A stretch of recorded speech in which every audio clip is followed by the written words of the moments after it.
They gave me 24 hours. On my 33rd birthday, my stepmother struck me in front of my daughter, and my own grandmother did nothing. They called me a freeloader in the house I'd saved. But the real story started at midnight. A quiet knock, my grandmother, standing there with an old tin box, ready to unleash the hell they had built for themselves. My name is Lila Harrison. Today is my 33rd birthday. I live in Ridgewood, Illinois, in the same drafty two-story house I grew up in. It's not just my house anymore. I'm a single mother, and my daughter Mia, who is 7, lives here with me. We share this space with my father, Calvin, my grandmother, Maggie Rhodes, and my stepmother, Lydia. Tonight, the dining room is thick with a false warmth. The overhead light, a dull yellow, makes the cheap grocery store cake look sallow. 2 candles, a 3 and another 3, are jammed into the sugary frosting. Mia is vibrating in her chair, a bundle of 7-year-old excitement, but it's an anxious energy. She's learned to read the barometer of this house, and Lydia, her face a tight mask of forced celebration, is a brewing storm. Lydia circles the table, tweaking things that don't need tweaking. She pushes a fork a millimeter to the left. She straightens Sienna's napkin. Calvin, your water glass is too close to the edge. We don't want another incident. Sienna, Lydia's own daughter from a previous marriage, just rolls her eyes and keeps texting under the table. I sit at the far end, Mia pressed against my side, and I send a silent, desperate prayer into the universe. Just let tonight be peaceful. Just let my daughter laugh and eat cake. That's all I want. My gaze drifts to the head of the table. Grandma Maggie sits there, rigid as the oak chair she occupies. She is the matriarch, the surviving half of the Mercer and Rhodes contractor's name, a name that used to mean something in this town. Tonight, her eyes are flat, her mouth a thin, unreadable line. She is present, but she is not here. Her silence is a heavy blanket smothering the room. All right, let's get this over with. Lydia sighs, as if the celebration is a chore. Make a wish, Lila. I close my eyes. I wish for an apartment. I wish for a life where my daughter doesn't have to walk on eggshells. I wish for the courage I should have had years ago. I take a deep breath and blow. The 33 flames waver and die, leaving thin tendrils of gray smoke that smell like wax and sugar. A thin, obligatory chorus of "Happy Birthday" follows. Mia's high-pitched voice is the only one that sounds genuine. Before I can even find the cake knife, Lydia taps her wine glass with a spoon. The sharp ting-ting-ting cuts through the air, and everyone freezes. If I could have everyone's attention for just a moment, she says. Her voice is molasses, thick and sweet and slow. It's the voice she uses before she destroys something. We have some truly wonderful news. Calvin and I have been planning a little reorganization. Starting next month, things are going to change, for the better, for the real family. My stomach clenches. I look at my father.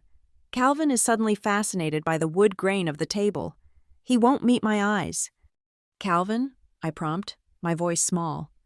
He clears his throat. When he finally speaks, his voice is monotone, a man reading a script.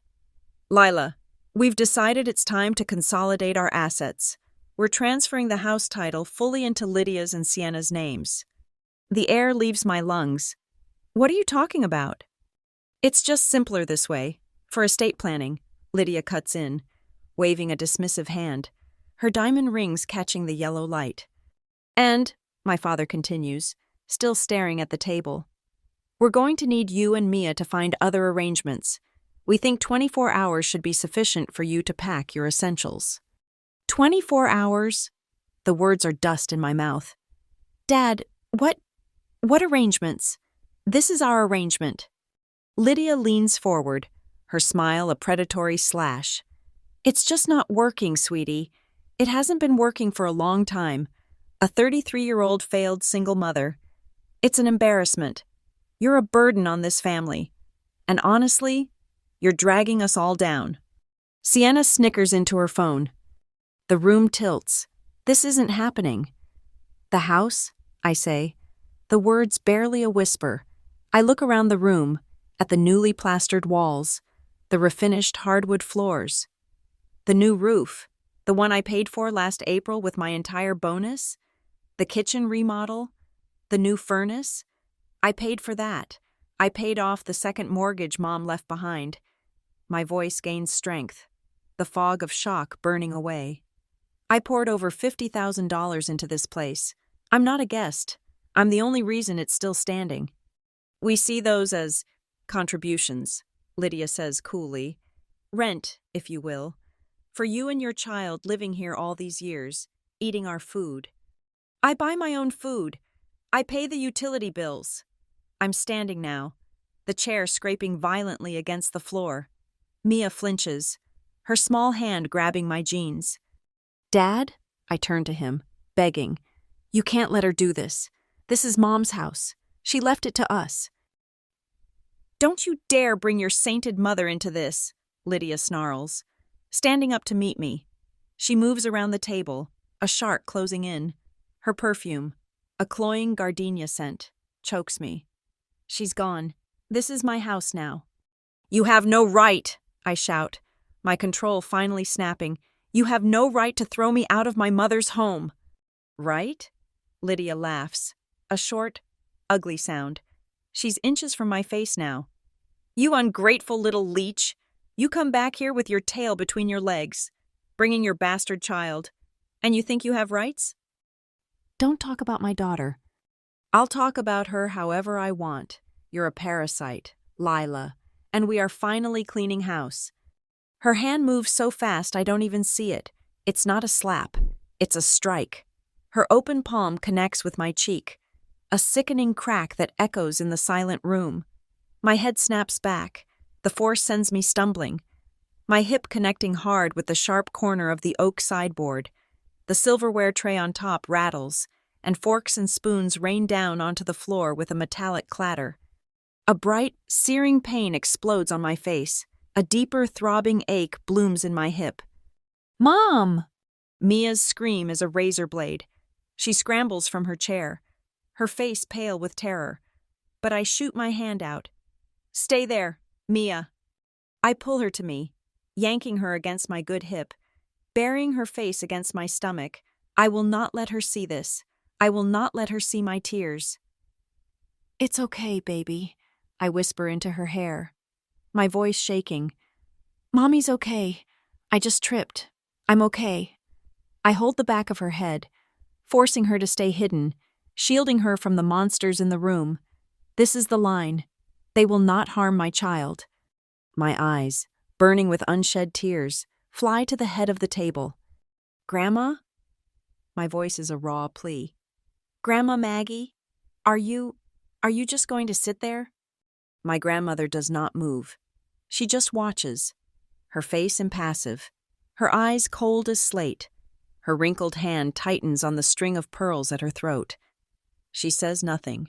She does nothing. Her silence is a verdict. It is her consent. She is an accomplice. I hear a click.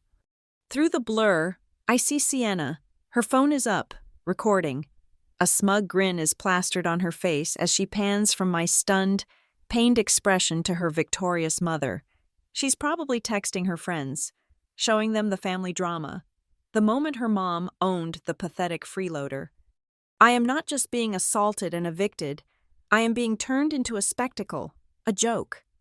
I hold Mia tighter, the warmth of her small body, the only real thing in the room. I can taste the metallic tang of blood on my lip. I look at my father. He is carefully inspecting his wine glass, as if it holds the answer to all of life's mysteries. I look at Lydia. She is smoothing her silk blouse, brushing off her hands, a triumphant glint in her eyes. She has won. I will not scream. I will not beg. I will not give them the satisfaction of a breakdown. Not here, not in front of my daughter. I swallow the fire in my throat, letting the humiliation curdle into something else, something cold and hard and heavy. Fine, I say. My voice is miraculously steady. Mia and I will go pack. The relief in the room is palpable. Lydia's shoulders relax. My father lets out a slow breath. They've done it. The problem is solved. The failed single mother is crawling away in shame, just as they planned. Good, Lydia says, smiling, the magnanimous queen dismissing a disgraced servant. It really is for the best. I stoop, my hips screaming in protest, and pick Mia up. I carry her out of the dining room. I don't look back at the half-eaten cake, at the silent grandmother, at the man who is supposed to be my father. I walk up the stairs to our small room in the attic, my footsteps loud in the sudden silence of the house. I lock the door behind us. As I sit in the rocking chair, humming the lullaby Mia loves, the sounds from downstairs begin to filter up. The clinking of glasses, laughter, and then music, a bright, obnoxious pop song that Lydia loves. They are celebrating. They are toasting their victory, the liberation of their home. Mia's breathing finally deepens, her small, trusting body heavy in my arms. I lay her gently in her bed, pulling the comforter up to her chin. She is safe, for now. I walk into our tiny adjoining bathroom and flick on the light. I look in the mirror. The left side of my face is a bright, angry red, the shape of Lydia's hand already blossoming into a bruise. My lip is split. I touch my cheek, the skin tender and hot. I stare at the woman in the reflection, the 33-year-old fool with a broken face and a broken life, the woman they think they have just destroyed. They think it's over, I whisper, my voice raw. The woman in the mirror stares back, and her eyes are not broken. They are burning. They have no idea what they just started. The music downstairs died an hour ago. The house is settled into that heavy, oppressive silence that only comes after midnight. A silence so thick you feel you could choke on it. I am not packing. I'm sitting on the hard wooden floor of the attic dormer, my back pressed against the cold drywall, knees drawn to my chest. My hip is a galaxy of pain, a deep, throbbing purple I can feel spreading under my skin. My cheek is tight and hot, the swelling pulling at the corner of my eye. From this window, I can see the driveway and a patch of the dying front lawn. The moon is just a sliver, offering almost no light, but the street lamp on the corner casts a sick, orange glow. I am watching my father and my stepmother. They are standing near the curb, huddled close. Lydia is talking, her hands moving in sharp, cutting motions. My father, Calvin, is just nodding, his shoulders slumped. A black sedan is parked in front of our walk. A man I don't recognize, trim and anonymous in a dark suit, stands with them. He looks impatient, checking his watch. Even from 3 stories up, I can read the gold, stylized logo on the car door. Silvercrest Communities. My blood runs cold. Silvercrest Communities isn't some local realtor. They are developers. They are the ones who have been buying up entire blocks in the older parts of Ridgewood, tearing down historic homes, and putting up bland, expensive townhouses that all look the same. It all clicks into place with a sickening snap. This isn't just about estate planning or getting me out. This is a fire sale. They are selling this house, my mother's house, to developers. They are going to take the money from the equity I built, the repairs I paid for, and they are going to run. They're going to pay off whatever debts my father has accrued, whatever losses he's hiding, and start fresh. And Mia and I? We are not part of the family. We are loose ends. We are the clutter that has to be cleared out before the new owners take possession. The 24-hour deadline isn't just cruelty, it's a business timeline. The man in the suit hands Lydia a folder. She smiles, that bright, false smile, and shakes his hand. He gets back in his car and glides away, disappearing down the quiet street. Lydia and Calvin stand there for a moment, and I see him, my father, put his arm around her. They look up at the house, their house. Then they go back inside. I remain by the window, letting the cold glass numb my good cheek. The house is a tomb. The only sound is the soft, rhythmic breathing of my daughter sleeping just a few feet away. Then, the grandfather clock in the downstairs hall chimes. It's a sound I've heard my entire life, but tonight it sounds like a death knell. 1, 2, 3, all the way to 12. Midnight. My birthday is officially over. A new sound follows. So quiet I almost miss it. A creak on the attic stairs, a pause, and then a knock. Tap, tap, tap. It's not Lydia's demanding, imperious rap. It's not my father's hesitant one. This is light, dry, and fast. I freeze. My first thought is that Lydia has come up to gloat, to make sure I'm packing, to twist the knife one last time. I stand up, my body stiff with pain and adrenaline, and move silently to the door. I press my ear against the painted wood. Lila? The voice is a papery whisper. It's Grandma Maggie. I unlock the door and pull it open just a crack. She's standing in the dark, narrow hallway, clutching an old-fashioned flannel robe around her thin frame. The woman who watched me get hit. The woman whose silence was louder than the slap. But the person standing in front of me now is not the cold, impassive empress from the dinner table. Her white hair is flat on one side, her face chalky and drawn. Her eyes, which were so hard just hours ago, are now wide and darting, filled with a raw, animal fear I have never seen in her. In her arms, she is clutching a large, battered tin box, the kind people use to keep cookies in, its painted floral design chipped and faded. "Is Mia asleep?" she whispers, her gaze flickering past me into the dark room. "Yes," I say. My voice is flat. "What do you want?"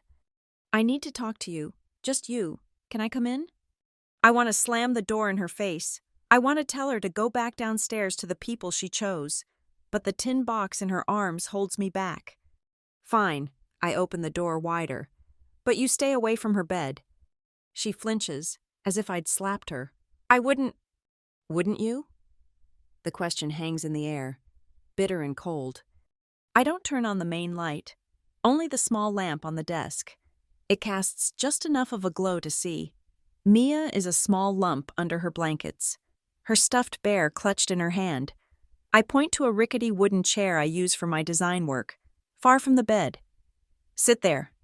Maggie ignores the chair. Instead, she pulls the small rocking chair, the one I soothe Mia in, closer to the middle of the room. It's a calculated move, close enough for me to hear her whispers, but still respecting the boundary I drew around my daughter. I stand, refusing to sit, my arms crossed over my chest. She sits down, the old wood creaking under her slight weight, and places the tin box on her knees. Her hands are shaking so badly she can barely work the clasp. "You have a right to hate me, Lila," she begins, her voice trembling. "What you saw downstairs, what I let happen." "I don't want to hear it," I cut her off. "You sat there, you watched. That's all I need to know. Why are you here? To get the rest of my things?" "No," she says, finally getting the box open. The lid groans in protest. "I'm here because of this." She turns the box so I can see inside. It's a mess of old documents, yellowed and brittle, bank passbooks with names I don't recognize, a few old, faded photographs, and on top, a thick manila envelope sealed inside a clear plastic Ziploc bag. On the front of the envelope, written in a shaky, familiar script, my grandfather's, are 5 words: "For Lila, open when you are betrayed." My heart stops. "What is that?" "Your grandfather," she says, her voice cracking. "He always saw people. He saw Lydia for what she was, right from the start.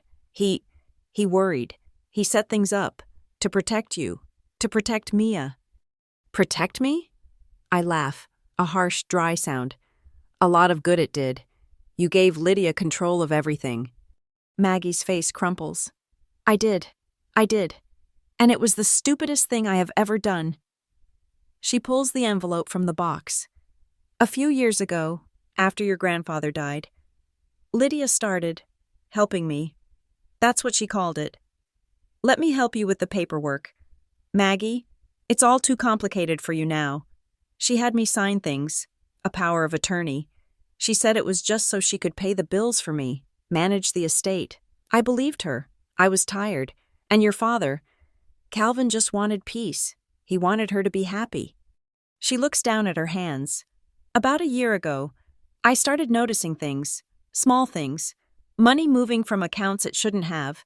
I asked her about the trust your grandfather set up, the one for you, for your education, and for his first great-grandchild.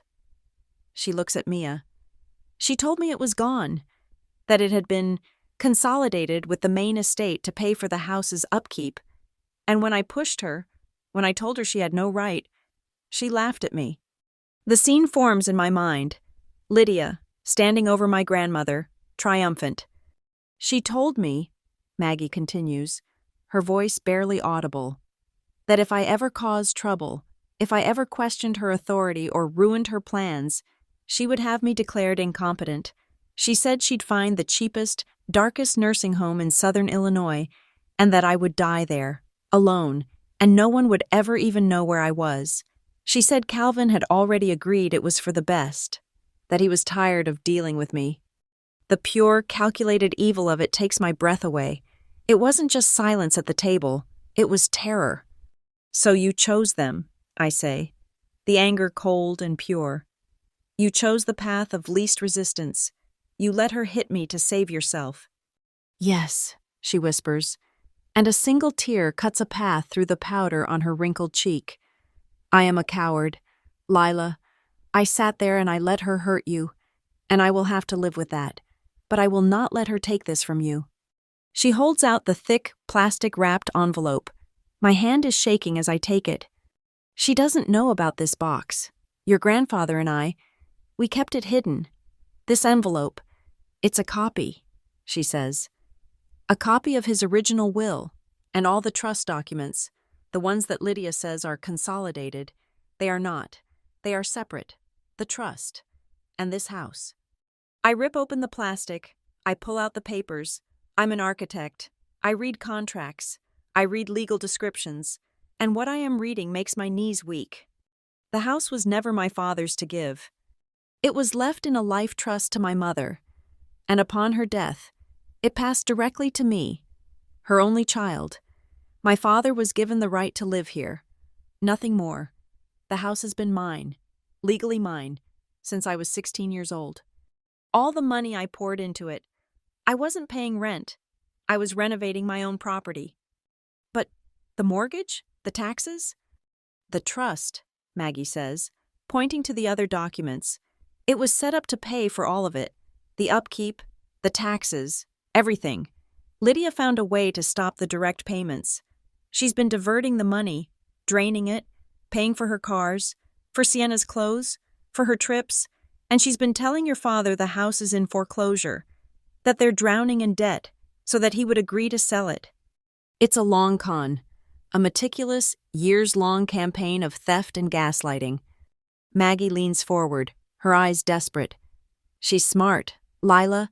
She's been covering her tracks, but your grandfather was smarter. She doesn't have everything. What do you mean? The originals, Maggie says, her voice gaining a thin thread of strength. She only has copies and forgeries, the real will, the original trust deed, and something else. They are in a safe deposit box at the Ridgewood First National, a box Lydia doesn't know exists. She reaches back into the tin box. She fumbles under a stack of old letters and pulls out a small, tarnished silver key, the kind with a number stamped on it. There's one more thing, she says, her voice dropping. She thinks she's just selling a house. She doesn't know what she's really giving up. Your grandfather left you his shares in the company, Mercer and Rhodes Contractors. I stare at her. The company is worthless. Dad said it was all debt. Your father, she says with a flash of her old, cold anger, believes what Lydia tells him. The company is not worthless. It holds the land, all the land the offices were built on. It's worth more than this house, 10 times over. 40% of the voting shares. They're in that box, with your name on them. I sink onto the edge of my desk, my legs unable to hold me.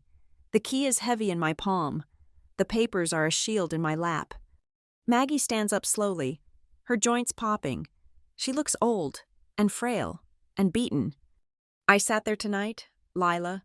I watched her strike my granddaughter. I watched my great-granddaughter scream, and I did nothing. I am a coward. So you have to be the one who isn't. You have to do what I was not brave enough to do. I don't care if you hate me for the rest of my life. I deserve it, but I am begging you, do not let her win. Protect that little girl, and do not let that woman control me anymore. She walks to the door, her hand on the knob. She doesn't look back. The key to the box, she whispers. It's in your hand. And then she is gone. The door clicks shut, and I hear her soft, shuffling footsteps fading down the stairs. I am alone in the quiet room, the only light coming from the small desk lamp. I look at the pile of documents in my lap. I look at the small silver key in my hand. Lydia is asleep downstairs, dreaming of her new life, her victory complete.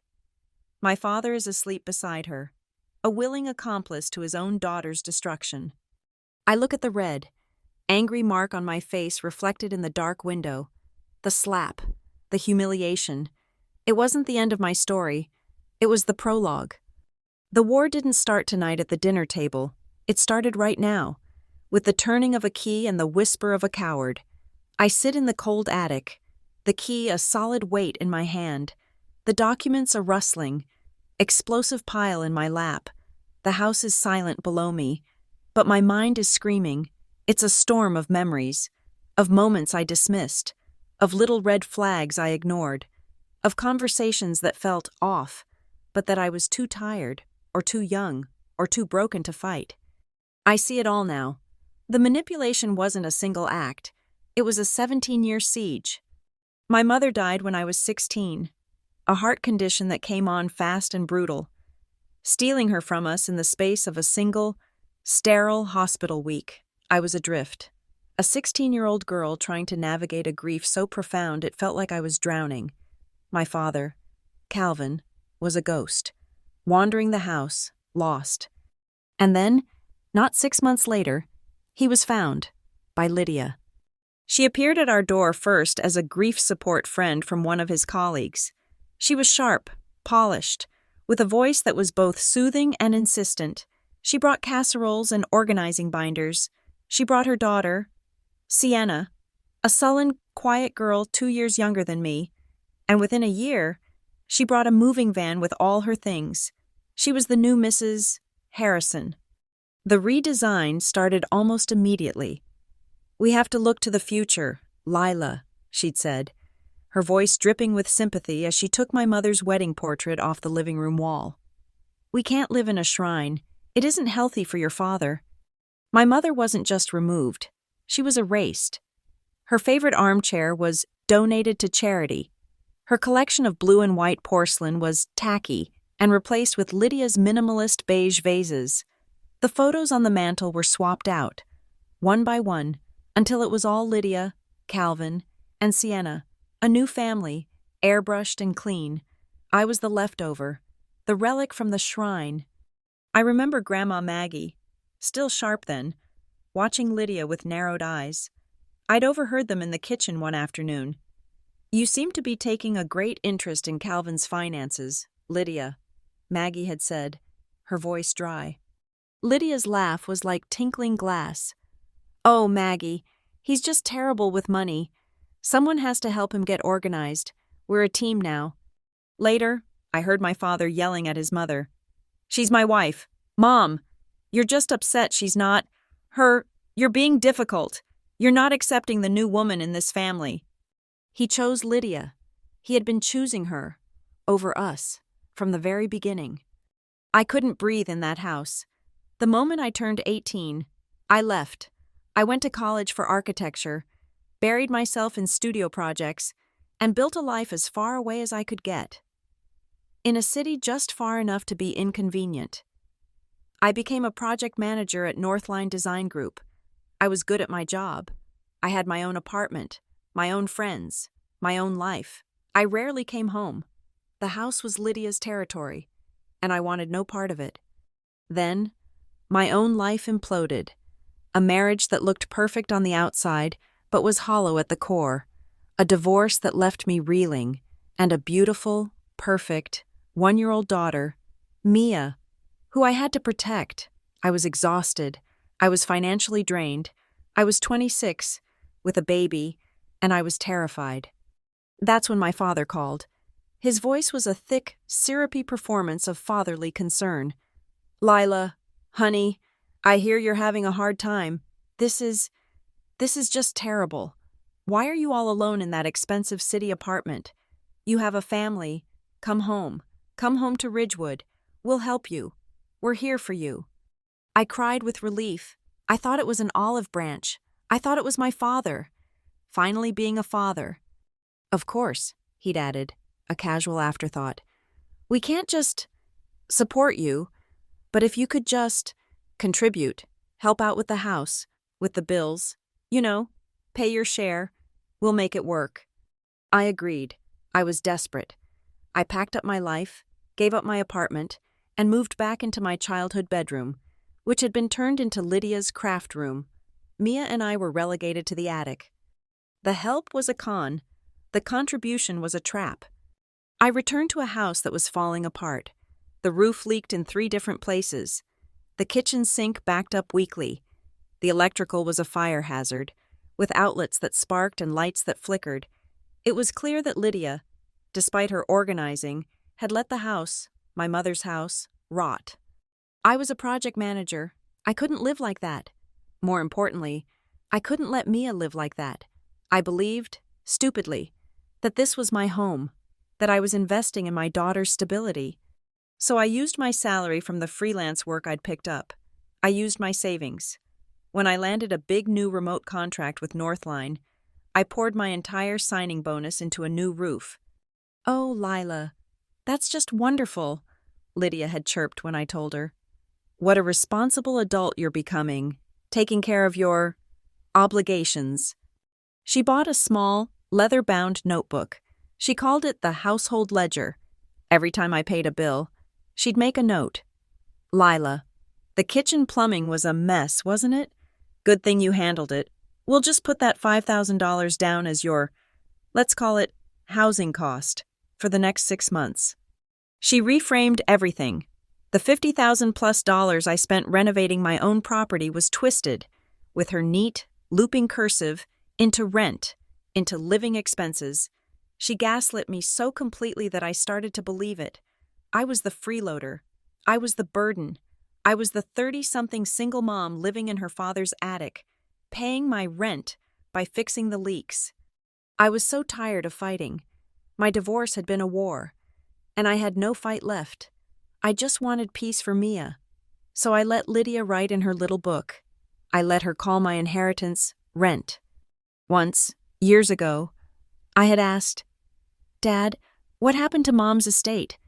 Didn't she have life insurance? Didn't she leave me anything?" Lydia had answered before he could. She was always there, a smiling sentinel. "Oh, honey," she'd said, patting my arm. "That was all so long ago. Everything was in joint accounts. You know how it is. It all just got rolled into the main family property when she passed. It's all just one big pot now. Your father's pot. There's nothing separate. Don't you worry about it." I had no proof, no documents. I was a guest in the house. I had no standing. I dropped it. And she was careful, always careful, with Mia. She never laid a hand on my daughter. She knew that was a line, a legal line. She could not cross, but she used other weapons. "You really should get Mia into a better routine," she'd say, watching Mia play in the yard. "She seems so wild, but I guess that's to be expected, with your situation." When I'd argue, she'd sigh. "Lila, I'm just worried about you. You seem so overwhelmed, so unstable, juggling work, a child, all by yourself. It's a lot. Family services, courts. They look at that. They really do. They sometimes wonder if a mother who is so clearly struggling is fit to raise a child. It would be a tragedy if someone thought Mia needed a more stable environment." The threat was always there, unspoken but crystal clear.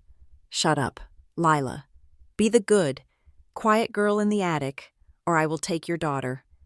And I, like a fool, had believed she held all the cards. I believed I was a tenant, a guest, a charity case, living on her and my father's goodwill. Now, sitting in the dark, the truth is laid out in my lap. I was never a tenant. I was the owner. I was the one with the trust fund. I wasn't paying rent. I was being systematically robbed. I open my laptop. The pale blue light illuminates my face, my swollen, bruised cheek. My fingers fly across the keys. I don't need to search hard. I'm a project manager. I keep meticulous records. I open the folder labeled House Reno. Inside are subfolders: roof, kitchen, plumbing, electrical. I open the master spreadsheet, the one I use to track my own finances. The line items are all there. April 2021, down payment, Ridgewood Roofing, $12,000. May 2021, final payment, Ridgewood Roofing, $20,000. August 2022, Miller & Sons Kitchens, $28,000. January 2023, First Choice Electricians, $7,000. The dates, I cross-reference them with the bank statements from the trust that Grandma Maggie gave me. A cold, hard rage, clearer and sharper than any I have ever felt, settles over me. The dates match perfectly. The emergencies, the leaky roof, the faulty wiring, they began the exact same month that Lydia's unauthorized 5-figure withdrawals from my trust fund started. She wasn't just letting the house rot. She was draining the maintenance trust on one end, then manipulating me, the trust's legal beneficiary, into paying for the repairs out of my own pocket on the other. She was double-dipping, stealing from me twice. I create a new file. Lydia Fraud Case, XLSX. I start a new spreadsheet. Column A. Date of repair. Column B. Service. Column C. Amount paid by Lila Harrison. Column D. Date of illicit trust withdrawal. Column E. Amount withdrawn by Lydia Harrison. I work for hours. The house is silent. The moon moves across the sky. I document every cent, every invoice, every transfer. I link them, one by one. I stare at the final tally. It's more than I thought. Far more. I lean back, the chair groaning in the silence. The woman who was slapped and humiliated downstairs is gone. The woman in this attic is an architect, a project manager, and the legal owner of this entire property. You call it cost of living, Lydia, I whisper to the empty room. I save the file. I call it grand theft. I didn't sleep. I sat in the attic and watched the sky turn from inky black to a bruised, watery gray. At 6 a.m., I heard Lydia's alarm go off 2 floors below. The day of my eviction had begun. I woke Mia gently. Hey, sweetie, guess what? We're going to have a special day. You're going to go play at Chloe's house this morning. Her friend's mom, Sarah, was my one real ally in this town. I'd already texted her at 5:30. A desperate, vague message. Family emergency. Need you to take Mia for a few hours. Please, I'll explain later. The reply came back instantly. Of course, bring her over any time. Doors open. I dressed Mia, my hands trembling slightly. I put on my most professional clothes. Dark trousers, a silk blouse, and flat shoes. I grabbed my largest, most anonymous handbag. Into it, I slid the copies of the trust and the will, my laptop, and the small, tarnished silver key. I applied concealer heavily, a thick, spackled mask to hide the split lip and the violent, purple-green bloom spreading across my cheek. We crept downstairs. Lydia and my father were in the kitchen, their backs to me, talking in low, urgent tones. They were drinking coffee, the smell of it, which I usually loved, turning my stomach. They didn't even hear us leave. I dropped Mia at Sarah's. My friend took one look at my face, her eyes widening in horror. Lila, my God, what happened? I can't, I said, my voice thick. I can't talk about it yet. Just keep her safe. Don't let her go home. Don't answer the phone if Lydia or my father calls. Please, Sarah. She's safe here, Sarah said, her voice iron. Go, do what you have to do. And Lila? Call a lawyer. I'm working on it, I said. My first stop was not a lawyer. It was the Ridgewood First National Bank. It's an old, imposing brick building on Main Street, all marble floors and soaring ceilings, meant to make you feel small. I walked past the teller line, straight to the customer service desk. A young woman with a plastic Brenda name tag smiled at me. How can I help you today? I need to access a safe deposit box, I said, my voice steady. I have the key. It's under the name Maggie Rhodes, or possibly a family trust, the Rhodes Mercer Trust. Brenda's smile tightened. She typed, Ma'am, for security purposes, I can't look up a box by name. I need the box number, and only the listed owner can grant access. I am the beneficiary of the trust, I said. Sliding the copy of the will under the glass, I pointed to my name. I pointed to the trust articles. And this is a copy of the original power of attorney for Maggie Rhodes, which lists me as an alternate agent. The primary owner, Mrs. Rhodes, is currently incapacitated, and I believe the other agent, Lydia Harrison, is committing fraud. The word fraud changed everything. Brenda went pale. She picked up her phone. Mr. Davies? I have a situation at my desk. A beneficiary claim. Yes, sir. A moment later, a man in a rumpled but expensive suit emerged from a back office. Mr. Davies. He looked cautious. A man who had seen too many family disputes play out in his lobby. Miss Lila Harrison. I am Maggie Rhodes's granddaughter. He ushered me into his glass-walled office, the quietest no I'd ever heard. Miss Harrison, these are serious allegations, and these documents, he looked at the copies. Copies are not legally binding. I can't grant you access based on these. I understand, I said, but I have the key. I placed the small silver key on his desk. And I know you've had recent activity on her accounts, from the other agent, Lydia Harrison. His eyes sharpened. I am not at liberty to discuss another client's transactions. I'm not asking you to, I said, leaning forward. I'm telling you that Lydia Harrison is currently attempting to illegally sell a property that is the primary asset of this trust. She coerced my grandmother, the box owner, into signing a new power of attorney, one that I believe is invalid due to elder abuse. I am here to protect the trust's assets, as is my legal right as a beneficiary. All I am asking is for you to look at your own records, see if a box for Maggie Rhodes or the Rhodes Mercer Trust exists, and then I need you to call Mrs. Rhodes. She is at home. She will give you verbal consent to grant me access. I had texted Grandma Maggie from the car. The bank will call you. Tell them to let me in, please. Her reply was a simple, okay.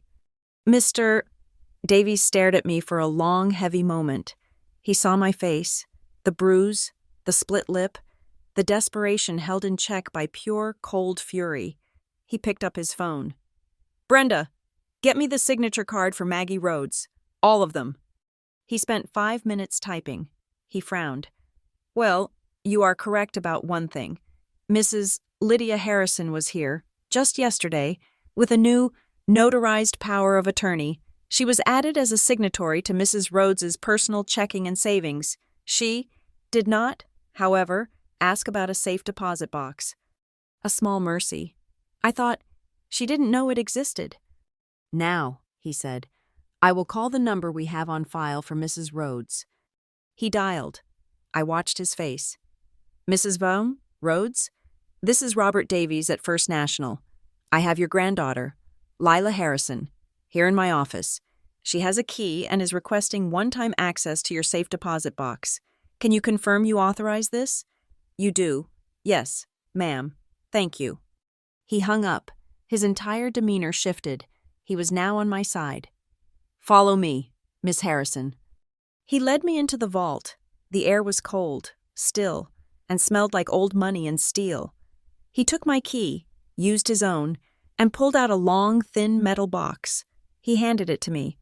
The viewing room is just there. Take all the time you need.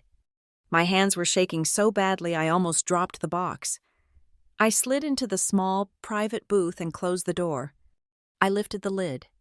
There they were, the originals, the real, ink-signed, notarized will, the thick, ribbon-bound trust articles, and beneath them, a crisp, engraved stock certificate, Mercer and Rhodes Contractors, Incorporated. It stated, clear as day, that Lila Rose Harrison was the owner of 400 shares, 40% of all voting stock. Lydia wasn't just stealing a house, she was stealing a company. But that wasn't the worst of it. Under the stock certificate was another folder, a newer one. It was a mortgage application packet. My father and Lydia Harrison, applying for a massive home equity loan. The collateral? This house, my house. I flipped through the pages, application, credit checks, income statements, all of them lies. And then I found it, a single page, titled, Beneficiary's Consent to Lien. It was a form, required by the lender. Since the property was in a trust, it was an acknowledgement that I, the beneficiary, agreed to the loan and the lien. The signature line was blank. It was marked pending, to be signed at closing. But that wasn't the paper that made my blood freeze. Stapled to the back, an internal bank memo, a draft, a mock-up for the file. It was the same form, but this one was filled out. My name was typed in, and on the signature line was my signature. It was perfect. It was my exact signature, the one I'd used on checks, on my driver's license, the one Lydia had probably lifted from one of the hundreds of documents she'd helped me with over the years. They weren't just planning to kick me out. They were planning to forge my signature, steal the equity I had built, and leave me with nothing but the debt. The 24-hour deadline wasn't just to get me out for the Silvercrest sale. It was to get me out of the way before the bank called to verify my consent for the loan. I didn't panic. I acted. I was a project manager, and this was the ultimate crisis. I laid every single document flat on the small table. I pulled out my phone. I took clear, high-resolution photographs of every single page, the will, the trust, the stock certificate, the loan application, and especially the forgery draft. I photographed the entire room, the box, the key, to prove I was there. Then I found her name in my contacts, Talia Grant, my best friend from architecture school, the one who had dumped design to go to law school, saying she'd rather build cases than houses. She was now a litigator at a shark-filled firm in Chicago. I opened a new text. I attached 10 of the most damning photographs. I typed, Talia, it's Lila. Long story. But my stepmother is trying to steal my house. They are evicting me today. I just found these in a bank vault. I think they are planning to forge my signature on a loan doc before they sell it. I'm scared. I need help. I hit send. My phone rang less than 30 seconds later. Lila, Talia's voice was not the warm, laughing voice I remembered. It was a blade. Where are you right now? In the bank, in the vault viewing room. Good. Do not leave. Are the original documents in front of you? Yes. Do not put them back in the box. Take them with you, all of them. The bank manager will protest. Tell him you are acting on advice of counsel to prevent active, ongoing criminal fraud, and that he can call me if he has a problem. He won't. I started stacking the papers, my hands shaking. Now listen to me, Talia commanded. You are going to walk out of that bank. You are going to go straight to a copy shop. You are going to make 3 full copies of every single page. Then you are going to mail 1 set to my office, overnight. Signature required. You will keep the other 2 sets in 2 separate, safe places that are not your car and not that house. The originals go with you to Sarah's, or somewhere else Lydia can't find them. Under no circumstances do you go back to that house without talking to me first. They gave me 24 hours. That's today. My voice was cracking. They can't give you anything, Lila. It's your house. But do not tell them that. Do you hear me? Do not confront them. Do not wave that will in their faces. They are dangerous. People who forge documents and steal from the elderly are not just family, they are criminals. I could hear her typing furiously. What I'm looking at, she said, is not just family drama. It's a conspiracy to commit wire fraud. It's financial elder abuse. It's forgery. These are felonies. Lila, this is not a civil dispute. This is a crime scene. The words hit me. Felonies, crime scene. What do? I whispered. You are going to do exactly what I say. You are going to go back to that house, but only for a short time. You are going to act broken. You are going to act defeated. You are going to be the pathetic, beaten single mom they think you are. You will say you just need to get your things. While you are there, you are going to go on your computer. You are going to back up that spreadsheet you mentioned in your text. All the invoices. Every email you ever got from Lydia about money or the house, especially anywhere she asked you to print this for me or handle this payment. Put it on a thumb drive and get it out. Am I clear? Yes. In the meantime, Talia said, I am drafting an emergency petition for a temporary restraining order. I'm filing it in the county court this afternoon. We're going to freeze all of Maggie's assets. We are going to freeze that house. We are going to file a lis pendens on the property title so that Silvercrest and that loan officer can't touch it. By the end of the day, Lydia won't be able to sell a brick of that house, let alone sign a loan against it. Now go. Act. And Lila? Yeah? You're not a victim here. You're a client, and you're holding all the cards. Now go play them. I hung up. I put my phone away. I neatly stacked the will, the trust, the stock certificate, and the entire damning loan packet. I placed them in my large handbag. I left the empty metal box on the table. I walked out of the vault. Mr. Davies looked up, saw the empty box, and his eyes went wide. Miss Harrison, you can't. I am acting on the direct advice of my counsel, I said, my voice echoing the steel in Talia's. To prevent the active, ongoing commission of a felony. If you have a problem with that, you can call her. I slid Talia's business card across the marble counter. Otherwise, you will document that I have taken possession of these items to protect my grandmother's estate, and you will not speak to Lydia Harrison about this. I turned and walked out of the bank, the marble floor clicking under my heels. The papers in my bag felt like armor. My whole life, I had been the subject of their story. The help I received, the contributions I made, the failure I was. I walked into the bright, cold sunlight, clutching my bag to my chest. They had built my life on a foundation of dirty, rotten lies. This time, I would be the one writing the ending. I followed Talia's instructions. I copied the documents, FedExed the set to her Chicago office, and hid the originals and another copy at Sarah's house, buried in a box of old baby clothes. I came back to the house and played my part. I was quiet. I was defeated. I answered Lydia's occasional texts with single, broken-sounding words. Are you packing? Yes. Don't take anything that isn't yours. Okay. It was agony. Every minute was a performance. Around 5 p.m., the energy in the house shifted. I heard Lydia on the phone, laughing, making a reservation. She came to the bottom of the attic stairs, not bothering to climb them. Lila, we're going out, she called up, her voice bright with false magnanimity. A little celebration to our family's new beginning. I heard Sienna giggle. Calvin and I are taking Sienna to the Sizzler. We'll be back late. It'll give you plenty of quiet time to finish. You know, sorting your things. The front door slammed. I waited, not breathing, until I heard the engine of her SUV roar to life and fade down the street. This was it. This was the window Talia and I had discussed. I slipped out of the attic room. I went to Grandma Maggie's room first.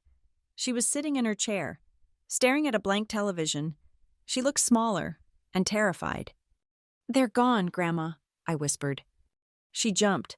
Lila, It's okay. I need you to just sit in the living room for a bit. Watch TV. If anyone comes to the door, just act normal. Can you do that?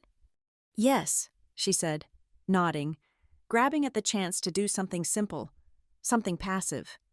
I helped her downstairs, Her hand felt like a bird's skeleton in mine. I settled her on the sofa, turned the television to a game show, and put the remote in her hand. Her presence would make anyone who came by think nothing was wrong. A grandmother, watching TV. It was the perfect cover. Then I turned to the office. It was, as I expected, locked. Lydia's little kingdom, the one room in the house I had never been allowed into. It was the original parlor, a small room off the main hall, and she'd had a new, solid core door and a deadbolt installed when she remodeled. But Lydia was arrogant, and arrogance breeds carelessness. I walked into the dining room. I didn't even have to search. In the back of the silverware drawer, beneath the good napkins and the polishing cloth, was an old, ornate cast-iron key. It was a skeleton key, a relic from the original 1920s hardware. But Lydia, in her thrifty remodel, had simply installed a new, cheap deadbolt above the original mortise lock. The lock the key belonged to. She probably thought it was quaint. I palmed the key. It was cold and heavy. I went back to the office. I slid the key into the old keyhole. It scraped, resisted for a second, and then turned with a satisfying, heavy clunk. I turned the knob. The door swung open. The air hit me first, a thick, cloying cloud of her expensive perfume, the same gardenia scent from last night. The room was immaculate, dark wood bookshelves, books organized by color, a large modern desk. Her laptop was open, the screen glowing. Her printer was humming softly, in sleep mode. And on the desk, in neat, labeled piles, my execution orders. My heart was a drum against my ribs. I pulled out my phone. I began to document. The first pile, Silvercrest. I photographed the top letter. It was a purchase agreement. It was for less than the house was worth. A quick cash sale.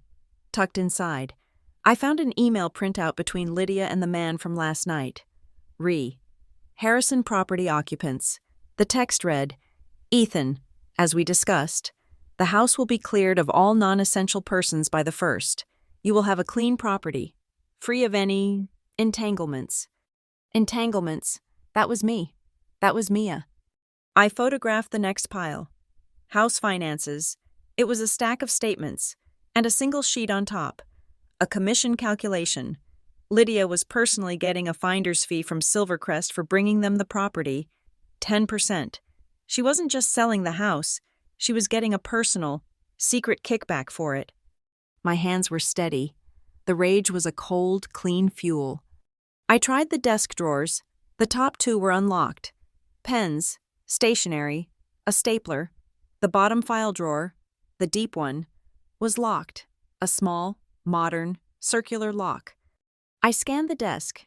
In her pen cup, among the expensive-looking fountain pens, was a tiny silver key. It was so small, almost a toy. I tried it.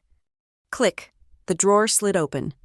This was her heart, her real heart. It wasn't full of files. It was full of receipts, bound in rubber bands, and a small black moleskin notebook. I opened the notebook. It was a ledger, not for the house, for her. Page 1. Spa day, $400. Page 2. Sienna, fall wardrobe, $3,000, $500. Page 3. Trip to Cancun, deposit, $2,000. I flipped back in my phone's photo roll to the trust fund withdrawals. I compared the dates. March 4th, spa day, $400. March 5th, Lydia's fraudulent withdrawal, $500. April 10th, Cancun deposit, $2,000. April 10th, Lydia's withdrawal, $2,000. It was a perfect one-to-one match. She was using my grandfather's trust as her personal slush fund. I photographed every single page of the notebook. Then I turned to the laptop. It was open. She hadn't even password protected the screen. She was that confident. A PDF was open. The file name made my stomach clench. Consent Lila Harrison signed, PDF. It was the bank document, the beneficiary's consent to Lien. But this wasn't the draft I'd seen at the bank. This one was signed. There, at the bottom, was my signature. My perfect, scanned, digitally applied signature, floating on a document I had never, ever seen. This was the file she would email to the bank. This was the forgery. I pulled the USB drive from my pocket, the one Talia had told me to bring. I slid it into the port. My heart was so loud. I was sure Grandma Maggie could hear it in the next room. Thump, thump, thump.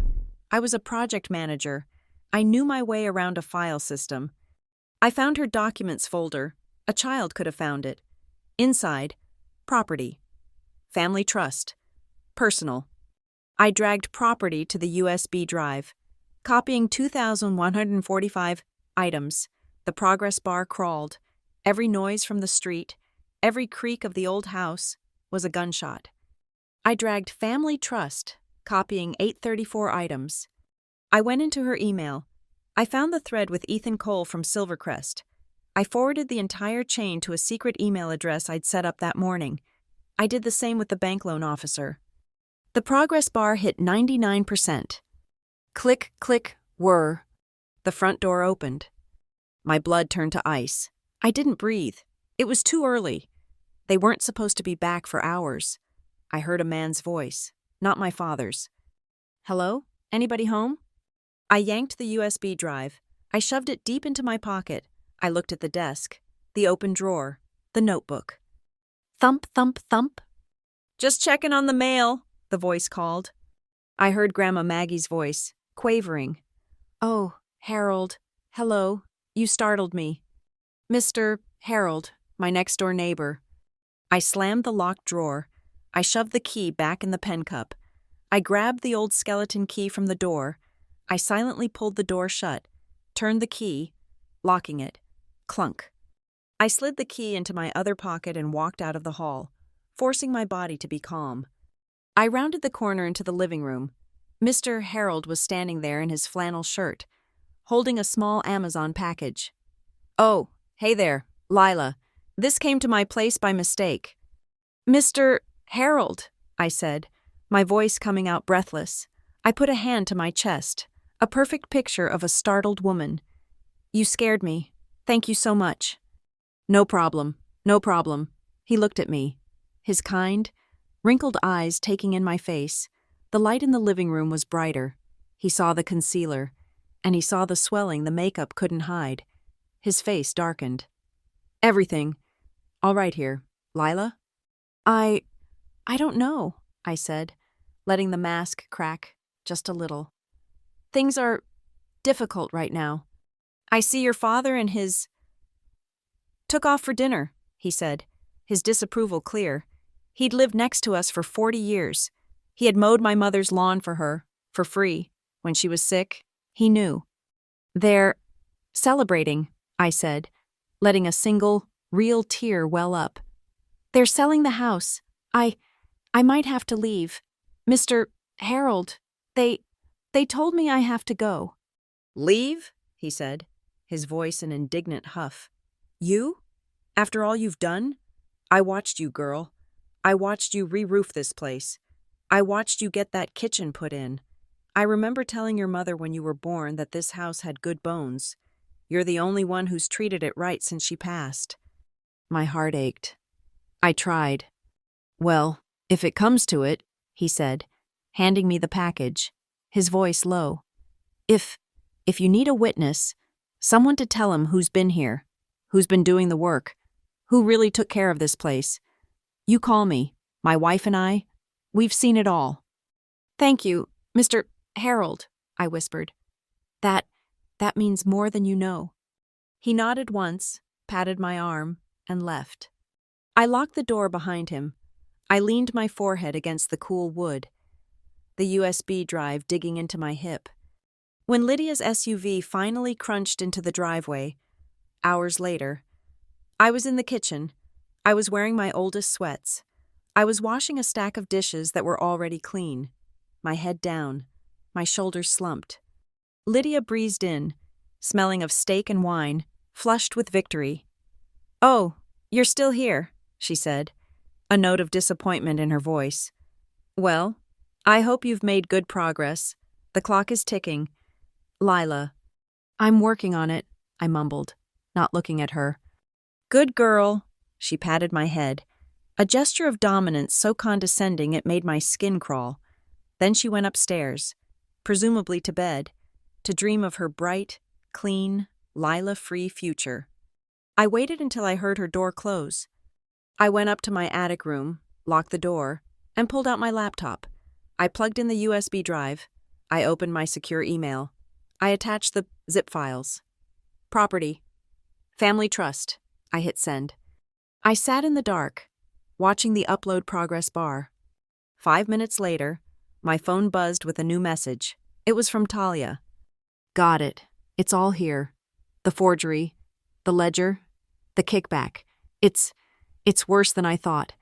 This is enough to get her disbarred if she was a lawyer, enough to make her actual lawyer sweat bullets. But we're missing one last thing. We have the paper. Now we need the voice. We need your grandmother's testimony, her direct word, in front of a neutral third party. The sun came up, pale and weak, a fitting backdrop for the day my 24-hour notice expired. I was in the attic, reviewing the files Talia had sent, when the shouting began. It wasn't a gradual build, it was an explosion. Lila, get down here now! Lydia's voice was a raw shriek from the bottom of the main staircase. It was the voice of a predator whose prey was not behaving as expected. I didn't move. I am not telling you again. Your time is up. I know you're up there. If you do not have your bags on the porch in 10 minutes, I am calling the Ridgewood police and having you removed for trespassing. I heard a door open on the second floor. Grandma Maggie. Her voice was thin, but it carried. Lydia, stop this. You can't just... You! Lydia redirected her fury. You stay out of this, old woman. This is none of your business. It is my business. Maggie's voice was stronger now, fueled by the guilt from the night before. She was descending the stairs. It's my house. It's my granddaughter. You cannot sell this house, Lydia. It's not ours to sell. The will. My husband's will. Your husband's will? Lydia's laugh was a high-pitched, hysterical sound. You're senile. You're a confused old woman. You don't remember anything. You signed the new papers. You gave me control. You are mistaken. I am not mistaken. Mom, please. My father's voice, thick with irritation and sleep. Let's not do this. Lydia, she's just confused. Lila will leave. Right, Lila? Just pack your things and go. She's not confused. Calvin! Lydia screamed at him. She's sabotaging. She's trying to ruin us, just like she's always hated me. I'm not sabotaging, Maggie cried out. I am telling the truth. You have no right. Selling it without Lila's consent is wrong. It's theft. Shut up! It was my father. He bellowed it. The entire house vibrated. It was a sound of pure, desperate rage. You shut up, Mother. You're ruining everything. You're ruining Sienna's future. You're ruining my future. Why can't you just... A sound. A soft, heavy sound. Like a sack of flour dropping. It was not a fall down the stairs. Just a collapse. It was followed by a gasp. Oh God. It was my father. And then Lydia's voice, suddenly stripped of its rage, replaced by a thin, reedy panic. Maggie, get up. Stop this nonsense. Get up. I was already moving. I flew down the 2 flights of stairs, taking them 3 at a time, my injured hip screaming. I rounded the newel post at the bottom. Grandma Maggie was crumpled on the hardwood landing. Her eyes were wide, staring at the ceiling. Her face was a shocking, ashen gray. Her hand was clawing at her chest, at the collar of her robe. She was trying to speak, but only a small, wet, clicking sound came out. My father was standing over her, his hands hovering uselessly, his face white with terror. Mom, I didn't mean... Lydia was backed against the wall, her hand over her mouth. She looked, for 1 second, like the fraud she was, a terrified, cornered animal. I shoved my father out of the way. Call 911, now! I screamed at him. Tell them it's a heart attack. He fumbled for his phone, his hands shaking violently. I dropped to my knees beside my grandmother. Grandma? Grandma, it's Lila. I'm here. Help is coming. Her eyes found mine. They were filled with a desperate, agonizing terror. She grabbed my wrist. Her grip was like a steel trap. She was trying to tell me something, her lips moving, but no sound came. Don't talk, I said, my own voice shaking. Just breathe. Stay with me. You're okay. Lydia started to whimper. This isn't my fault. She just fell. She's faking. She's doing this for attention. Get out of my sight, I roared at her, a sound so primal it shocked even me. Go, now. She flinched and disappeared into the kitchen. I spent the next 10 minutes on the floor, holding my grandmother's hand, listening to her agonizing, shallow breaths, until the sirens wailed down our street. I was frantic. The moment the paramedics took over, I ran. I grabbed my keys, my purse. I called Sarah. It's Grandma. It's bad. I'm going to the hospital. Can you get Mia from school? Can you just keep her? Please, I don't want her here. I don't want them near her. I've got her, Sarah said. She's safe. Go to your grandmother. I rode in the ambulance. I sat in the buzzing, fluorescent hell of the emergency room waiting area. I filled out forms. I answered questions. I watched my father and Lydia arrive. My father looking like a man walking to his own execution. Lydia looking composed, her face a mask of worried, wifely concern. They sat across the room from me. We did not speak. Finally, a doctor in blue scrubs, her name tag reading Dr. Eris, came out. Family of Maggie Rhodes? We all stood. She looked at me. You rode in the ambulance? I'm Lila, her granddaughter. Your father and stepmother, she said, nodding at them. She led us to a small, windowless consultation room. Your grandmother is stable, for now. She had a severe cardiac event, a stress-induced heart failure. We've stabilized her rhythm, but she is very, very weak. Her heart is severely strained. Is she going to be okay? My father stammered. Doctor, Aris looked at him, her gaze cool.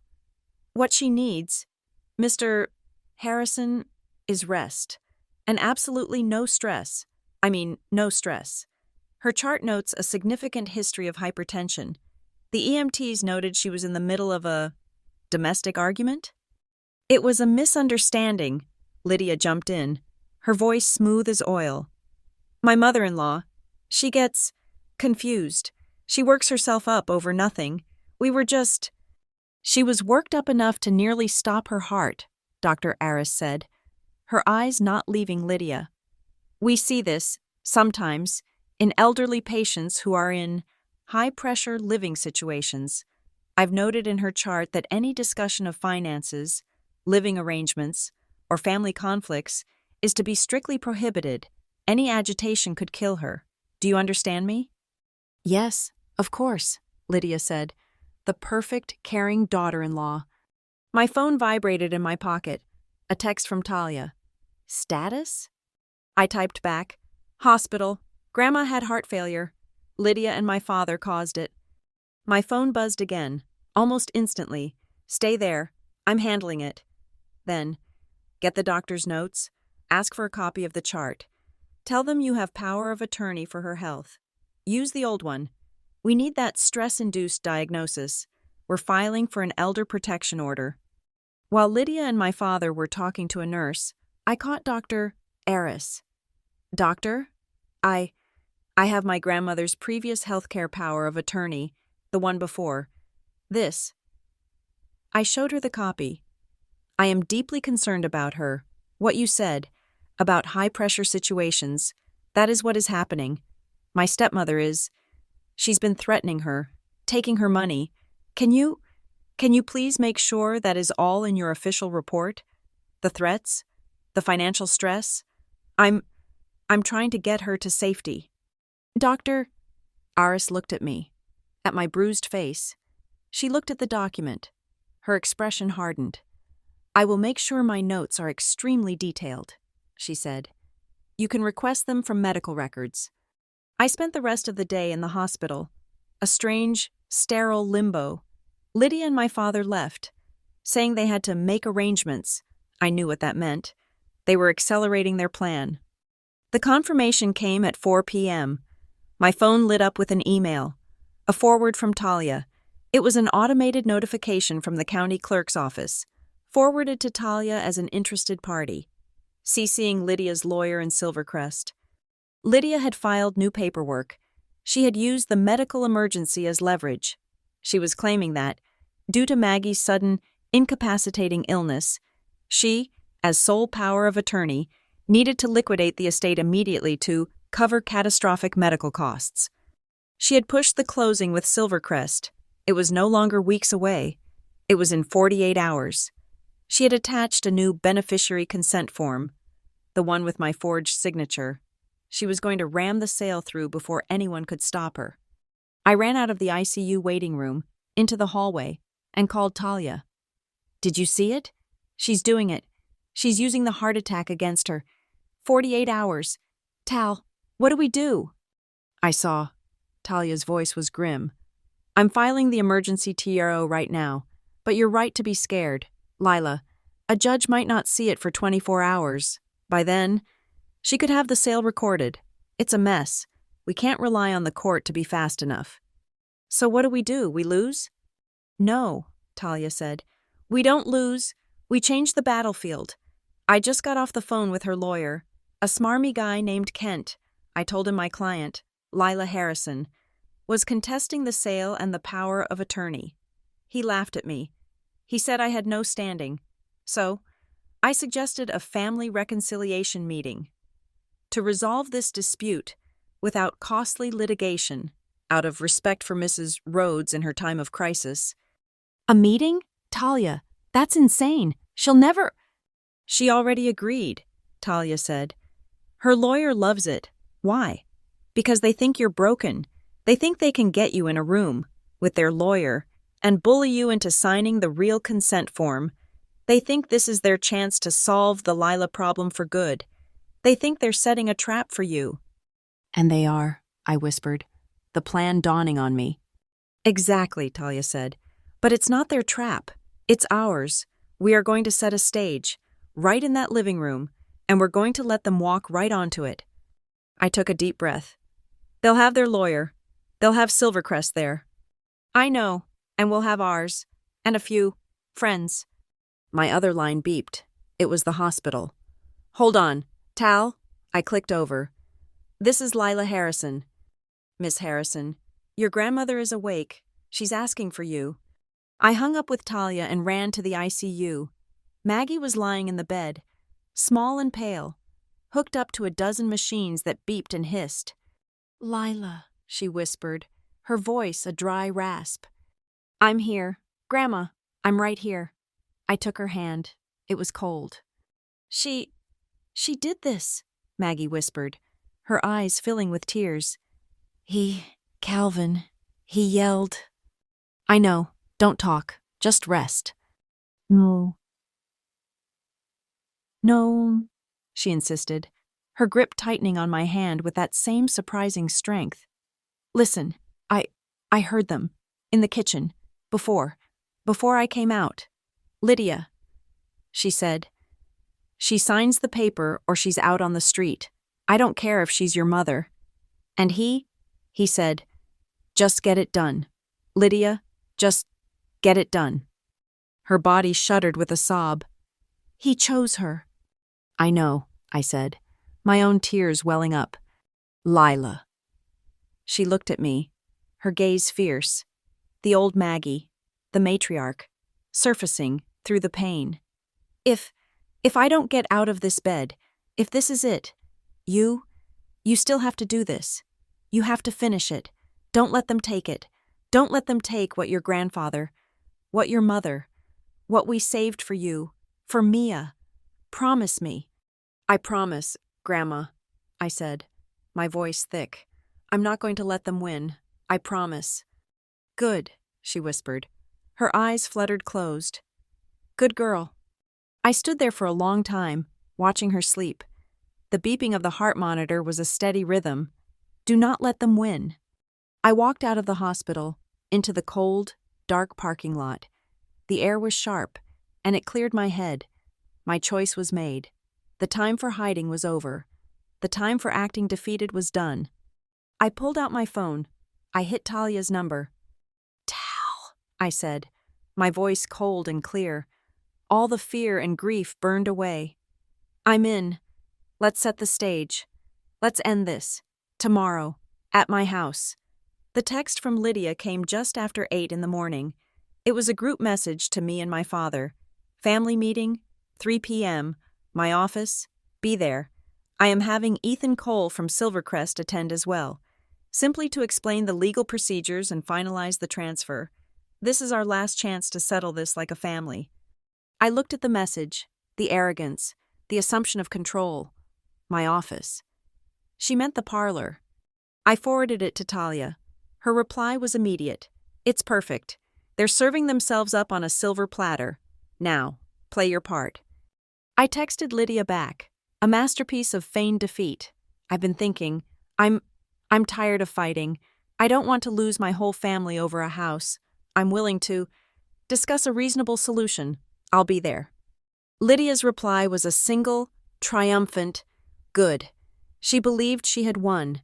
She thought my spirit was broken, that my grandmother's heart attack had been the final blow. She thought I was coming to sign the papers, begging for scraps. Now the real work began. I spent the morning setting the stage. My first call was to Mr. Harold and his wife, Clara. Mr. Harold? It's Lila. I just wanted to thank you again for yesterday. It looks like I'll be leaving soon. I was wondering if you and Clara might be able to stop by for a cup of tea, around 2:30, sort of a farewell. His voice was gruff with sympathy. Of course, dear, we'll be there. 2:30. One neutral witness said. My second call was to Pastor Angela, from the local Presbyterian church my mother used to attend. Pastor, this is Lila Harrison, Anne's daughter. I'm so sorry to bother you. My grandmother, Maggie Rhodes, is in the hospital. She had a heart attack yesterday. It's very bad. Oh, dear Lord. Lila, I am so sorry. I'll come to the hospital, right? Actually, Pastor, I cut in. This is a strange request. They're transferring her home this afternoon, just for a few hours, for a family meeting. They think it might be the last time. I was wondering if you could be here, maybe just before 3, to say a prayer? For her, for all of us. The family is fractured. I think her seeing you would bring her enormous peace. Say no more, child, Pastor Angela said, her voice warm with purpose. I will be there at 2:45. The second neutral witness, a woman of God. Perfect. My final preparation was the most critical. Talia had overnighted me a package. Inside were 2 digital voice recorders, no bigger than a stick of gum, and a stack of legal-looking binders. I waited until my father left to run errands, which I knew meant meeting Lydia's lawyer, Kent, for a pre-meeting pep talk. The house was empty, save for me. I went to the parlor, Lydia's office. I clicked on the first recorder. A tiny red light blinked and then went out. Silent recording. I knelt, my bruised hip protesting, and taped it with black electrical tape to the underside of the heavy mahogany coffee table, right where Lydia and her lawyer would be sitting. The second recorder went into the large, fake-looking ficus plant in the corner, its leaves a perfect blind. I aimed the tiny microphone toward the chair Lydia always used, her throne. I tested them both. Walking around the room, whispering, the pickup was flawless. I was an architect, a project manager. I had just designed the perfect trap. At 2:30, the doorbell rang. It was Mr. Harold and his wife, Clara, looking somber. I ushered them into the living room, the room across the hall from the parlor. Oh, I said, performing surprise. Lydia is having a big important family meeting in the parlor. I hope we won't be in the way here. Not at all, dear, Clara said. patting my hand. We'll just be quiet as mice. At 2:45, the doorbell rang again. Pastor Angela. Lila, my child. She hugged me. I explained the situation again. We have to wait in here. I'm so sorry. The parlor is for this meeting. They should be here any minute. I'm just so glad you're here for Grandma. I am here for all of you, she said, sitting, her hands clasped. At 2:50, the non-emergency medical transport van pulled up. 2 attendants brought Grandma Maggie in on a transport chair, a portable oxygen tank at her side. She looked exhausted, but as I wheeled her past the parlor, her eyes met mine, and they were pure steel. We're going to sit in the living room, Grandma, I said loudly, for the benefit of my guests. The parlor is for Dad and Lydia's meeting. We'll be more comfortable in here, with our friends. I parked her in the large armchair, the one my grandfather used to sit in. She was facing the hallway, with a clear, perfect view of the parlor's open doorway. At 2:55, Talia arrived. She was not the lawyer I knew. She was dressed in a conservative navy blue pantsuit, her hair in a severe bun, glasses on. She carried a slim briefcase. She looked like a mid-level financial advisor, completely unthreatening. She walked in, saw our audience, and smiled faintly. I'm Talia Grant, she said, shaking hands with Harold and the pastor. Lila's consultant. Oh, everyone, I said, my voice fluttering. This is my lawyer, Talia. She's just here to help me understand the papers. You know how bad I am with all this. Harold's eyes narrowed. Pastor Angela nodded, her expression suddenly very, very shrewd. They understood. They were no longer guests. They were witnesses. At 3:00 on the dot, Lydia's SUV pulled into the drive. They entered the house like a conquering army. Lydia first, in a sharp, red power suit, her face flushed with victory. My father, Calvin, behind her, looking gray and miserable. Sienna, trailing, texting, bored, and with them, 2 men in suits. One was Ethan Cole, the slick developer from Silvercrest. The other was a portly, overconfident man with a shiny briefcase. This had to be Kent, her lawyer. Lydia stopped dead in the hallway. She saw the living room. She saw Harold and Clara. She saw Pastor Angela. Her eyes narrowed. What is this? Oh, I said, stepping out, my hands clasped. Mr. and Mrs. Harold just stopped by to say goodbye, and Pastor Angela is here to pray for Grandma. I gestured to Maggie, sitting like a queen in her chair. Lydia's face contorted. She was trapped. She couldn't very well kick out a pastor and a kindly old neighbor. It would look bad. Well, she said, forcing a smile. That's lovely, but we have business in the office. She gestured to the parlor. Of course, I said. We'll be right here, Talia. Will you come with me? Kent's head snapped up. I'm sorry, who? My lawyer, I said quietly. Lydia and Kent exchanged a look. This was a wrinkle, but not a serious one. I was still just Lila. What could my little consultant do? Fine, Lydia snapped. Let's get this over with. We moved into the parlor. The seating was exactly as I'd planned. Lydia and Kent took one side of the coffee table. Ethan Cole and my father took chairs against the wall. Talia and I sat on the sofa opposite them. From my seat, I could see the living room. Harold, Clara, and the pastor were all watching, their faces grim. They could hear every word. Lydia, ever the gracious host, had a bottle of wine and glasses on a tray. Well, she said, pouring herself a large glass. This is all so dramatic, but I'm glad Lila has finally seen reason. We all just want what's best for the family. She slid a small stack of papers across the table. Ethan is here to explain, but it's very simple. We're selling the house to Silvercrest, a wonderful company, to pay off the family debts and to fund Maggie's ongoing care, which as of yesterday is going to be catastrophic. She looked at me, her eyes cold. We've all agreed this is the best way. All that's left is for you to sign the consent, as a formality. Talia leaned forward. She didn't say anything. She just placed her briefcase on the table, opened it, and took out a single, thick, red-bound binder. It was at least 4 inches thick. She placed it on the table with a soft, heavy thud. Lydia stopped, her wineglass halfway to her lips. Kent, the lawyer, looked at the binder. "What is that?" Lydia asked, her voice sharp.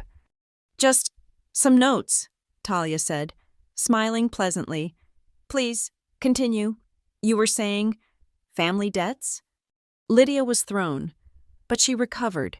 She thought this was a bluff. "Yes, debts. Your father. Well, we don't need to air our dirty laundry, but the point is, Lila, you've never been good with money. You came crawling back here with nothing. I, have been supporting you and your child for years. It's time for you to contribute. This is your contribution." "By signing away what is it you think I'm signing?" I asked, my voice a neutral, curious whisper. "Just a formality." Kent, the lawyer, jumped in. His voice was smooth, like an oiled salesman. "A simple consent to the sale. As a resident, it just clears the title for Silvercrest, makes everything clean." Liar. I thought the recorders were drinking it all in. "But if I don't cooperate?" I asked, looking at Lydia. Lydia leaned forward. Her mask of civility was gone. The audience across the hall had emboldened her. She thought she was performing for them, showing them how reasonable she was and how difficult I was. "Lila," she said, her voice dropping to a low, threatening hiss. "We will sell this house, with or without your signature. It will just be harder, Messier. If you fight this, you will walk away with nothing, not a cent. If you make this difficult, I will be forced to review your living situation, your stability. I told you before, courts don't look kindly on unstable, unemployed, single mothers who get in the way of a family's financial security. I am sure there are arrangements that could be made for Mia, for her, protection." It was all there. The threat against my child, the admission of coercion, all of it, captured. I just stared at her. I let the silence stretch. Ethan Cole cleared his throat, looking uncomfortable.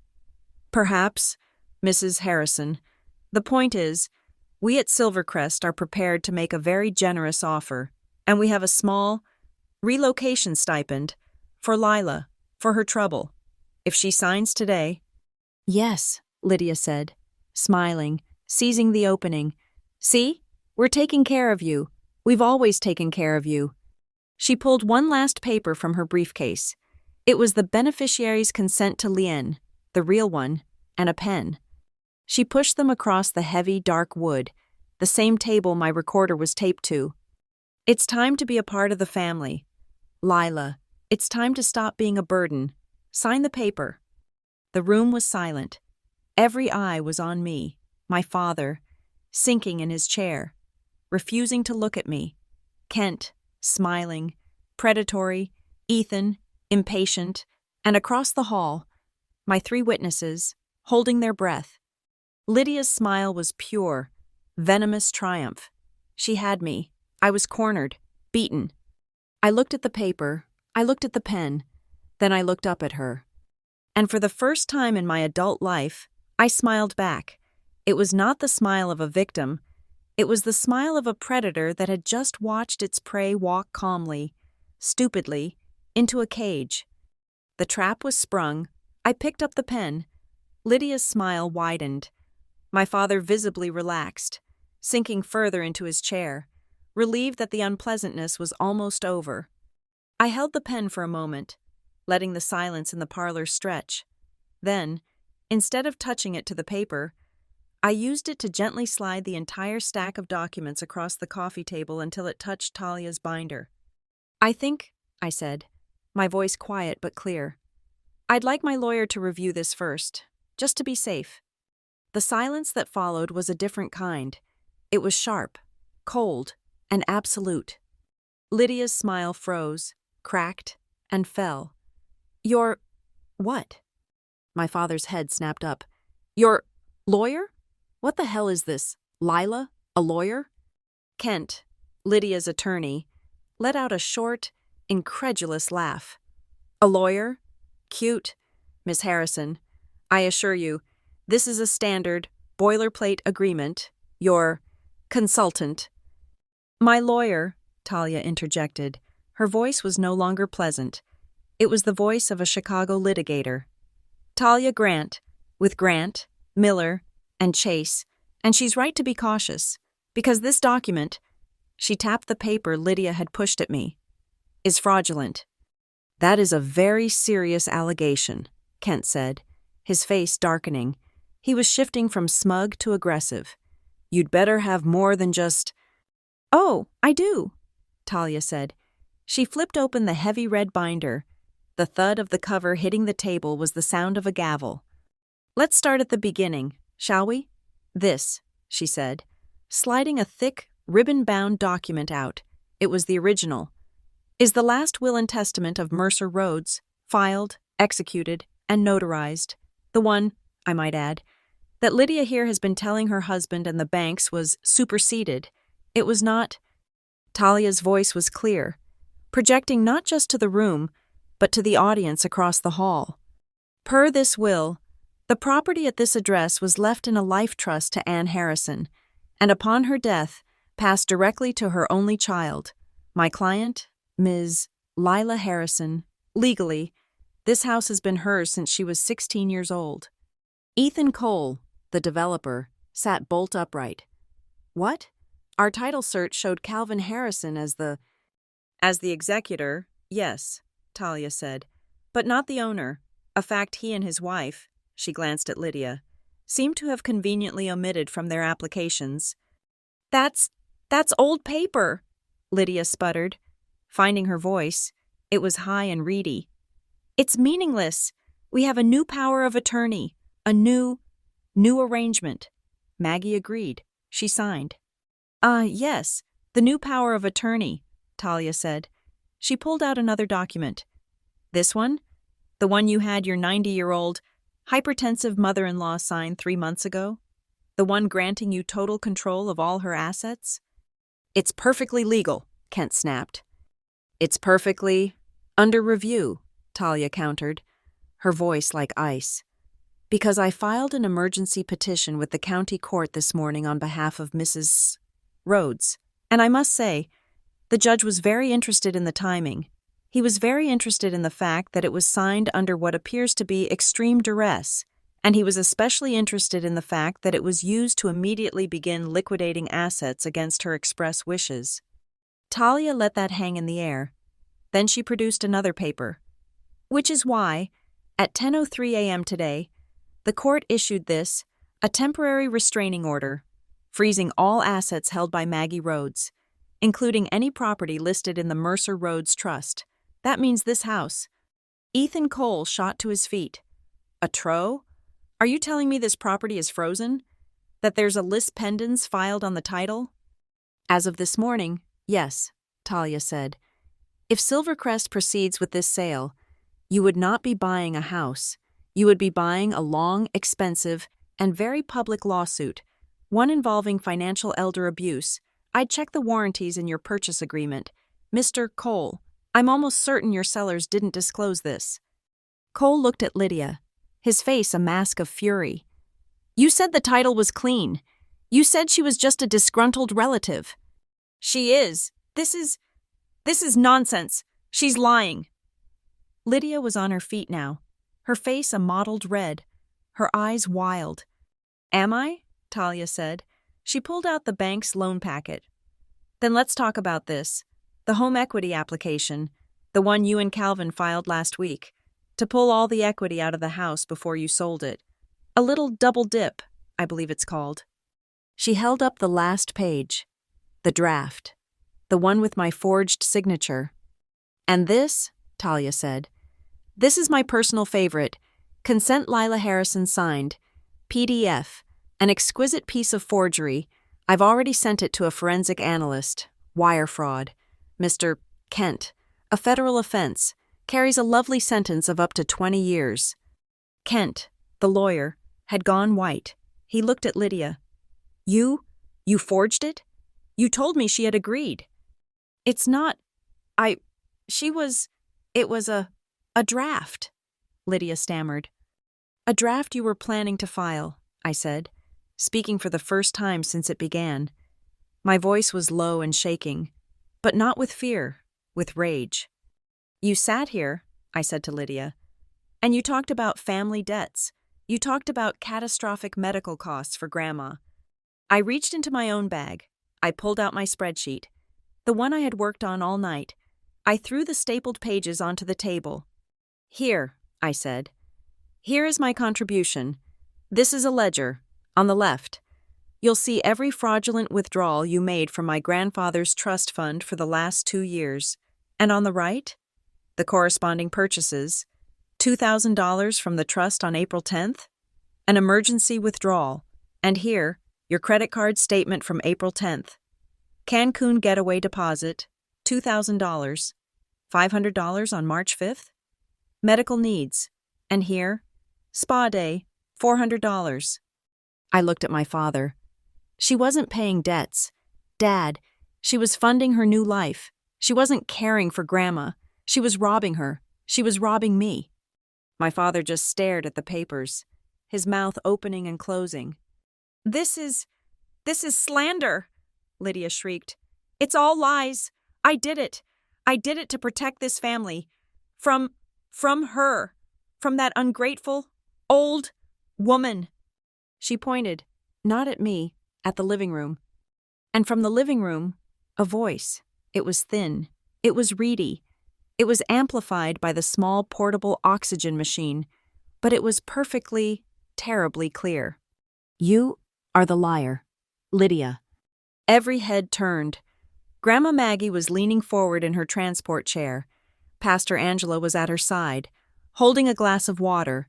Mr. Harold was standing behind her, his arms crossed. Grandma, no, I said, starting to get up. The doctor. I will speak, she said, her voice gaining a shocking, iron strength. I sat silent once, Lila. I will not do it again, not in my own house. She looked past us, her eyes locking on Lydia.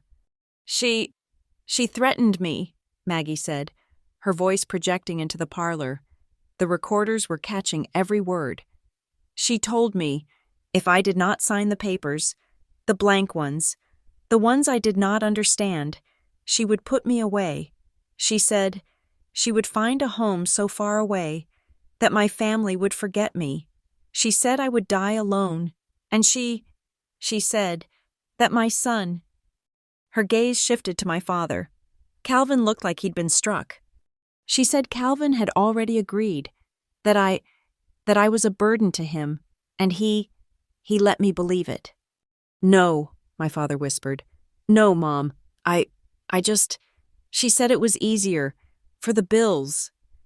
You let her, Maggie said, her voice breaking with a lifetime of pain.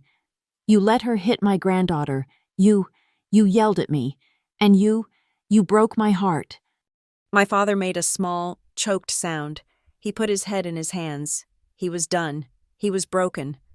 Lila turned on Lydia, her eyes filled with fire. Dad, look at me. He wouldn't. Look at me, I yelled. She hit me, on my birthday, in front of my daughter. She threatened to take Mia from me. She has been stealing from this family, from your mother, from my mother's memory, for 17 years. And you just let her. You stood by. You were so desperate for a new life, for her. Love. That you were willing to destroy your own mother and your only child. So, yes, Dad, it's time. You have to choose, right now, in front of God and Mr. Harold.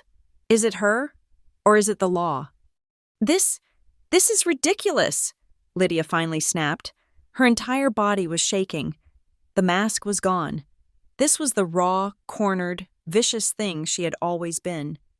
This is my house. I have the papers. I did the work. I took care of all of you. You are all You are all parasites. If that old hag," she jabbed a finger at Maggie, "if she had just done what she was told, if she had just signed it all over when I asked, we would be in our new house right now. We would be rich. You ruined it." She lunged for the papers on the table, to destroy them. "I wouldn't," Talia said, not moving. Ethan Cole had heard enough. He stood up, grabbing his briefcase. This is a circus. Silvercrest Communities is formally withdrawing its offer, effective immediately. Our legal team will be in touch. Mr. Kent, we do not get involved in criminal conspiracy." He looked at Lydia with pure disgust. "You will be hearing from us." He all but ran out of the room, pushing past a stunned Sienna in the hallway. "Wait, Ethan, come back!" Lydia shrieked after him. "It's over, Lydia," Talia said, her voice calm and final. "Based on your admission just now, which was heard by 3 independent witnesses and 2 digital recorders, we will be filing a formal criminal complaint for financial elder abuse, conspiracy to commit fraud, and forgery, the TRO. I filed this morning. Well, that was just the appetizer. The one the judge signed? It not only freezes the property, it bars you from contacting or coming within 500 feet of Maggie Rhodes or her granddaughter, Lila Harrison, pending a full hearing, which means you need to leave." Lydia spun around, her eyes landing on me. You did this? You bitch!" She stumbled, grabbing the back of the chair, staring at the pile of paper on the table. The will, the trust, the ledger, her entire carefully constructed world, detonated in less than 10 minutes. For the first time since I had met her 17 years ago, Lydia Harrison was not in control. She was just the help, and she was being fired. Lydia was still reeling, lurching for a foothold. "You can't! Kent, tell them! That Turo! You can't just... This is illegal!" Kent, her lawyer, was staring at the judge's signature on the restraining order. He said nothing. He was already calculating his billable hours and his malpractice insurance premiums. He was done. "Oh, we're not finished. Lydia," Talia said, her voice almost conversational. She reached back into the thick red binder, as if she were just pulling out the next item on an agenda. "That was just about the house. That was part 1. We haven't discussed the company." My father, who had been a gray weeping mass in his chair, his head in his hands, looked up. His eyes were red-rimmed and vacant. "The company? What about the company? It's just debt." "Is it?" Talia said. She slid the last document from the binder. It was the original, engraved stock certificate from the safe deposit box. She placed it on the coffee table. "This," she said, "is the controlling stock certificate for Mercer and Rhodes Contractors, Incorporated." "It's worthless," my father mumbled. A pathetic, rote response. Lydia did the books. It's all leveraged." "It's not worthless. Calvin," Talia said, her voice sharp, cutting through his haze. "It holds the deed to the land under the old office park on the north side. It's a significant commercial real estate asset, and according to this certificate, and the last will and testament we just reviewed, 40% of the voting shares," she tapped the name on the certificate, "belonged to Lila Rose Harrison." The blood drained from my father's face. If he had been gray before, he was now the color of ash. "What? No, my father, he left. He left it to me. He left you 30%. Calvin," Talia said, referencing the will. "He left Maggie 30%, but he left Lila 40, the largest single share, the controlling vote, the one he knew, even then, would be the only responsible one." My father's eyes swiveled between the stock certificate and me. The implications were crashing down on him, one after another. But all the decisions," he stammered. The loans, the..." "Yes," Talia said. "Let's talk about the loans, like the new one you and Lydia were applying for last week. Using the company's real estate, and this house as collateral. According to the company bylaws, which I also retrieved from the safe deposit box this morning, any financial decision over $10,000 requires a majority shareholder vote.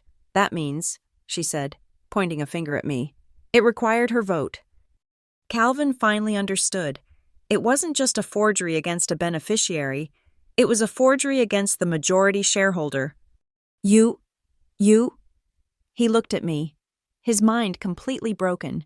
He had been complaining about money, about debt, for years, and all that time, the freeloader in his attic, had been his boss, and Lydia, in trying to leverage his company, she had been stealing directly from me. All those years, I said, my voice low and shaking. You told me the company was a wreck. You said it was worthless. You let me pay for the new roof on this house out of my own pocket, when the company trust was set up to do exactly that. I didn't know, he whispered, turning his gaze on Lydia. It was a look of pure, agonizing betrayal. She did the books. She said it was all tied up. She said you were just a cost.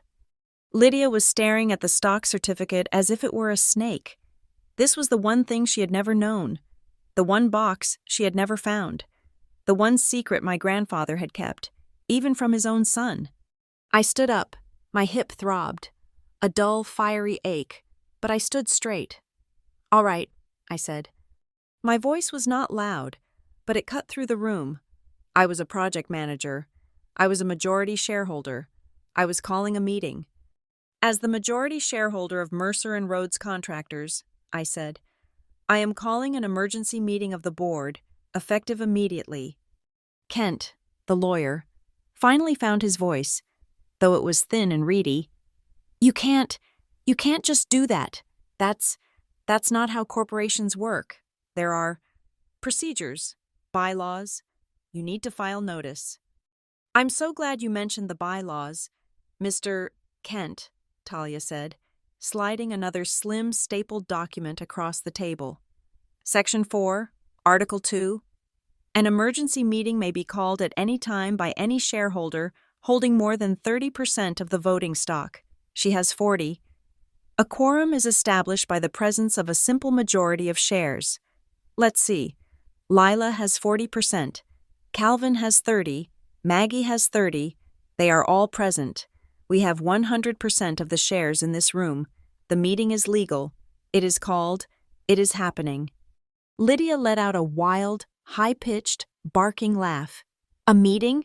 A meeting? You're playing games? This is a joke. This is just a pathetic little play.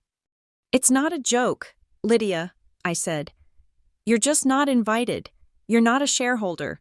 You're not on the board. You are, as of this moment, just the bookkeeper. And as the first item of business, you're fired. You can't, she shrieked, lunging forward. Calvin, stop her. Tell her, you're the man. You're in charge. But Calvin was just staring at the floor, a broken, empty vessel. The first item on the agenda, I said, looking at Talia, who gave a sharp, clinical nod. A motion to remove Lydia Harrison from any and all signatory positions, financial roles, or access to the accounts of Mercer and Rhodes Contractors, and all associated trusts, effective immediately. I second the motion. The voice was papery thin, but it sliced through the room. We all looked. Grandma Maggie was gripping the arms of her transport chair. She was pale, the oxygen tube stark against her skin, but her eyes were burning with a fire I hadn't seen in 20 years. Wait, she whispered, and we all leaned in. Before we vote, one more thing. She looked at Talia. The papers, the ones you brought from the hospital, the ones I signed this morning. Talia nodded. She pulled a fresh document from her own briefcase. Mrs. Rhodes, in light of her current health status and the extreme duress she has been under, has executed a new, temporary, and durable power of attorney, as well as a transfer of her proxy. She is assigning her full 30% of voting shares and all associated rights to Ms. Lila Harrison, to act on her behalf in all matters. Talia slid the notarized paper onto the table. "So now," Talia said, smiling pleasantly at Kent, "my client controls 70%. The motion is on the floor. All in favor?" "Aye," I said, my voice like a hammer striking stone. "Aye," Maggie whispered, her voice frail but absolute. "All opposed?" My father said nothing. A single tear rolled off his nose and splashed onto his pants. "The motion carries," I said. "Lydia, you are removed. You will no longer be paid.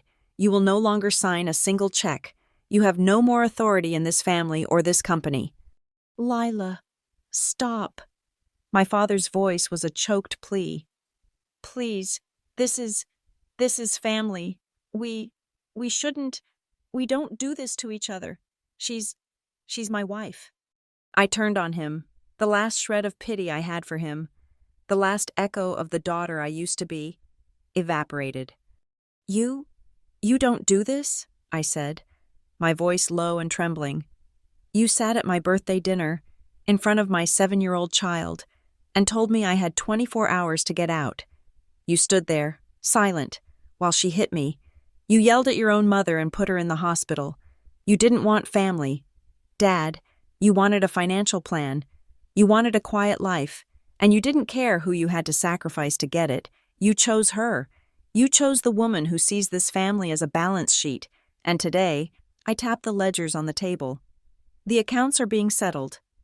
I didn't wait for a reply. "Second item of business, all future costs for the maintenance of this property and all costs for the comprehensive medical care of Maggie Rhodes will be paid directly by the Mercer and Rhodes Company, from the family trust my grandfather established for this exact purpose, effective immediately. Lydia will no longer be the go-between. The money channel, the slush fund, is closed." This hit Lydia harder than the firing. This wasn't just losing power. This was losing the money. I had cut her off, not just from the house, but from the company, from the trust, from the entire well she'd been poisoning and drinking from for 17 years. "You," she started, her voice a low, animalistic growl. "You think you're so smart. You little—" She took a step toward me, her hands curling into claws. And for the second time that day, there was a knock on the front door. This knock was not a social call. It wasn't a pastor or a neighbor. It was hard, loud, and official. Rap, rap, rap. Sienna, who had been frozen in the hallway like a deer in headlights, whimpered, "Mom." The room was suddenly, shockingly silent. The knock came again, harder. Rap, rap, rap. Pastor Angela, ever the calm one, stood up from the living room. I'll see who it is." We heard her walk to the door. We heard the old tumblers turn. We heard her say, Oh, my officers, can I help you?" 2 uniformed police officers were standing on the porch. The taller one, with a grim, set face, stepped just inside the doorway. "Ma'am, we're looking for a Mrs. Lydia Harrison." Lydia went rigid. Kent, her lawyer, looked like he was going to be physically ill. "We have," the officer said, stepping into the hall, his voice polite but firm. "A notice from the district attorney's office. It's regarding a preliminary criminal investigation into—" He looked down at his paper.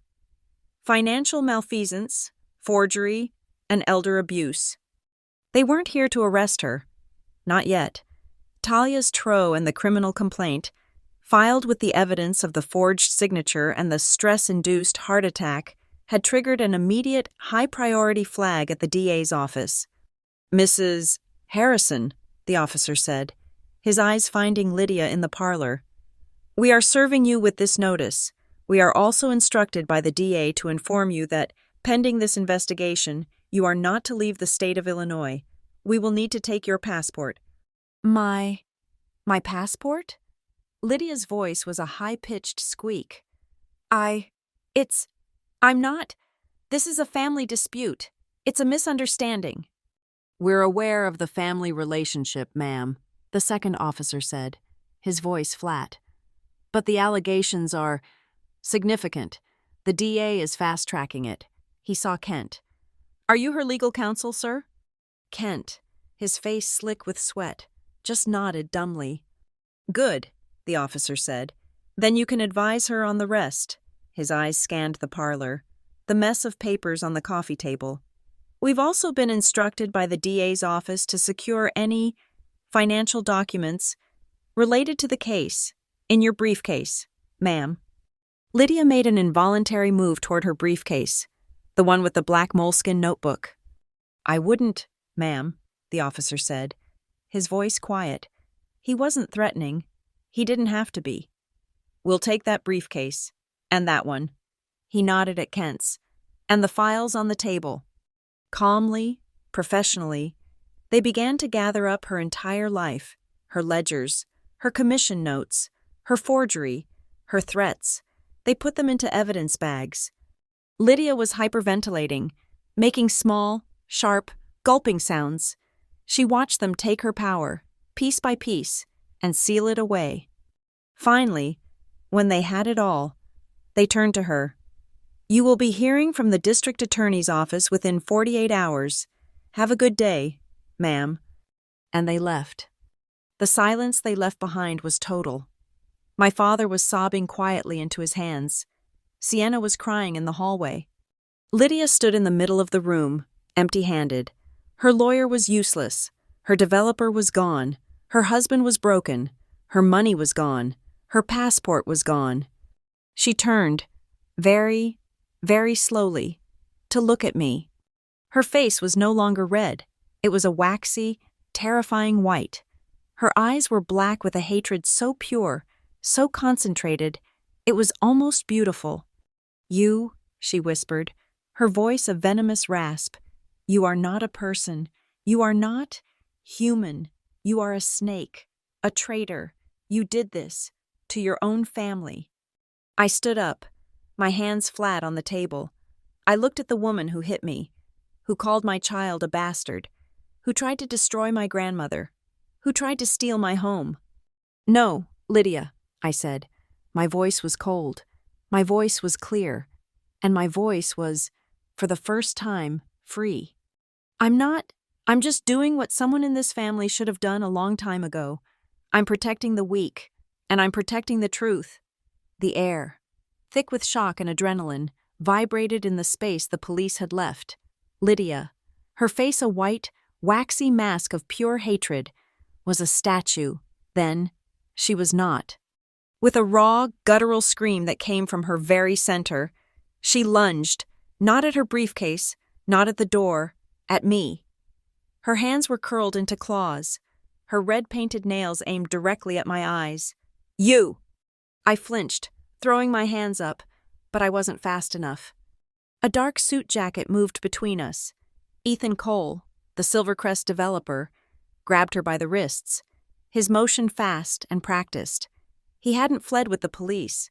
He'd been standing on the porch, his phone pressed to his ear, no doubt speaking with his own legal team. Mrs. Harrison, that is enough, he barked, his voice sharp with command. He held her, struggling and hissing, at arm's length. My God, woman, do you want them to add assault to that list? The officers are still in your driveway. Lydia thrashed against his grip, a trapped, rabid animal. Let me go. She ruined everything. She ruined me. You ruined yourself, Ethan snapped, shoving her back. She stumbled, catching herself on the chair my father had vacated. Ethan straightened his jacket, his face flushed with a mixture of professional anger and personal disgust. I am only here, Mrs. Harrison, on the direct advice of my counsel, to formally serve you with this, a notice of cancellation of our offer, based on material misrepresentation and criminal fraud. Our legal department will be pursuing you for damages. He threw a slim folder onto the table. It landed on top of my spreadsheet. Then he looked at Talia, nodded once, and left. This time, for good. I stepped past the space he had occupied. I looked at Lydia. The restraining order was in effect. She was, as of 10:03 that morning, a trespasser. Lydia, I said. My voice was cold, flat, and hollow. The adrenaline was fading, leaving behind only a deep, weary ache in my bones. Per the court order, you are barred from this property. You are barred from my grandmother. You are barred from me. You need to leave. She just stared at me, hyperventilating. But, I continued, to avoid any future claims of theft or damages, I am giving you 30 minutes. You and Sienna. You may go upstairs, and you may each pack one suitcase, essentials only, clothes, toiletries, your personal laptops. You will not touch the furniture. You will not touch the art. You will not touch anything that belongs to this house. I looked across the hall. Mr. Harold, would you be willing to supervise them? Mr. Harold stood up from his chair. He was no longer the kindly old neighbor. He looked like a man who understood his duty. It would be my pleasure. Lila, make sure they don't pack by mistake any of your grandmother's silver. 30 minutes, I said again to Lydia. If you are not on that porch, I will be the one to call the officers back, and they will remove you in handcuffs. I am not bluffing. Do you understand me?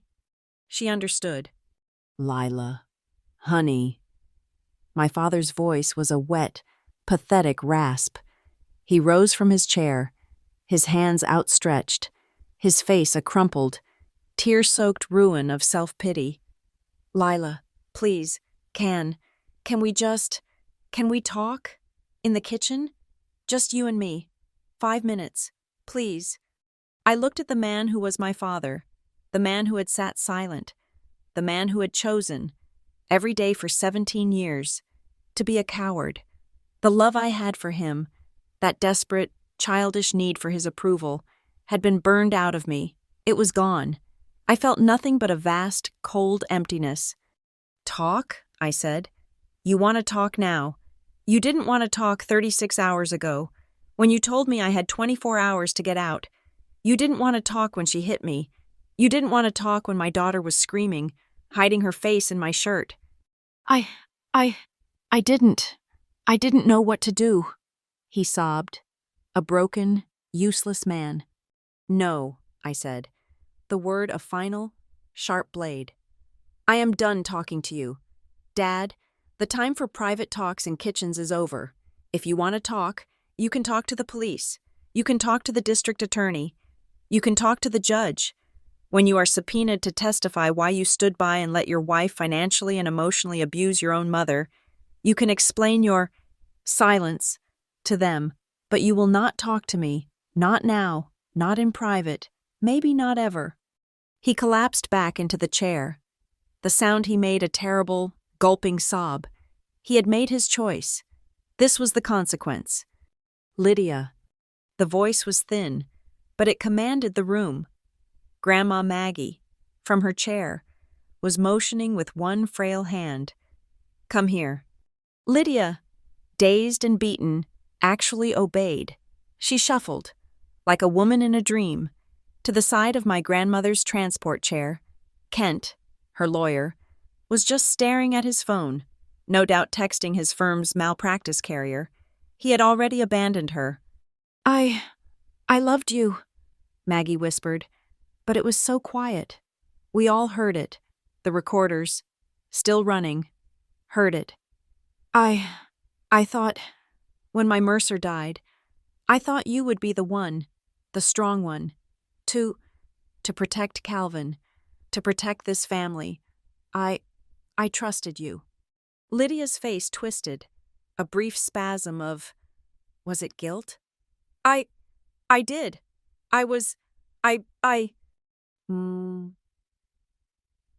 No, Maggie said, her eyes, though clouded by age and exhaustion, suddenly sharp and clear. You protected your wallet. You protected your trips, your clothes. You saw this family as a bank, and you saw me as an old broken lock. You thought you could just break me open, and you did. She took a rattling breath. But you forgot who built the bank. You forgot whose name was on the vault. Lydia had no answer. She turned back to me, her last, desperate gamble. Lila, wait, listen. We can fix this. I'll pay it back. I swear to God, I'll get a loan. I won't touch the house. I promise. We can just stop this. Stop the police. It was a mistake, a misunderstanding. We can still be a family." I almost laughed. It was a dry, hollow sound. A mistake? The forgery was a mistake? The kickback? The elder abuse? The slap? Was that a mistake, Lydia? This isn't about money anymore, I said, stepping closer to her. You're right. You'll pay it all back.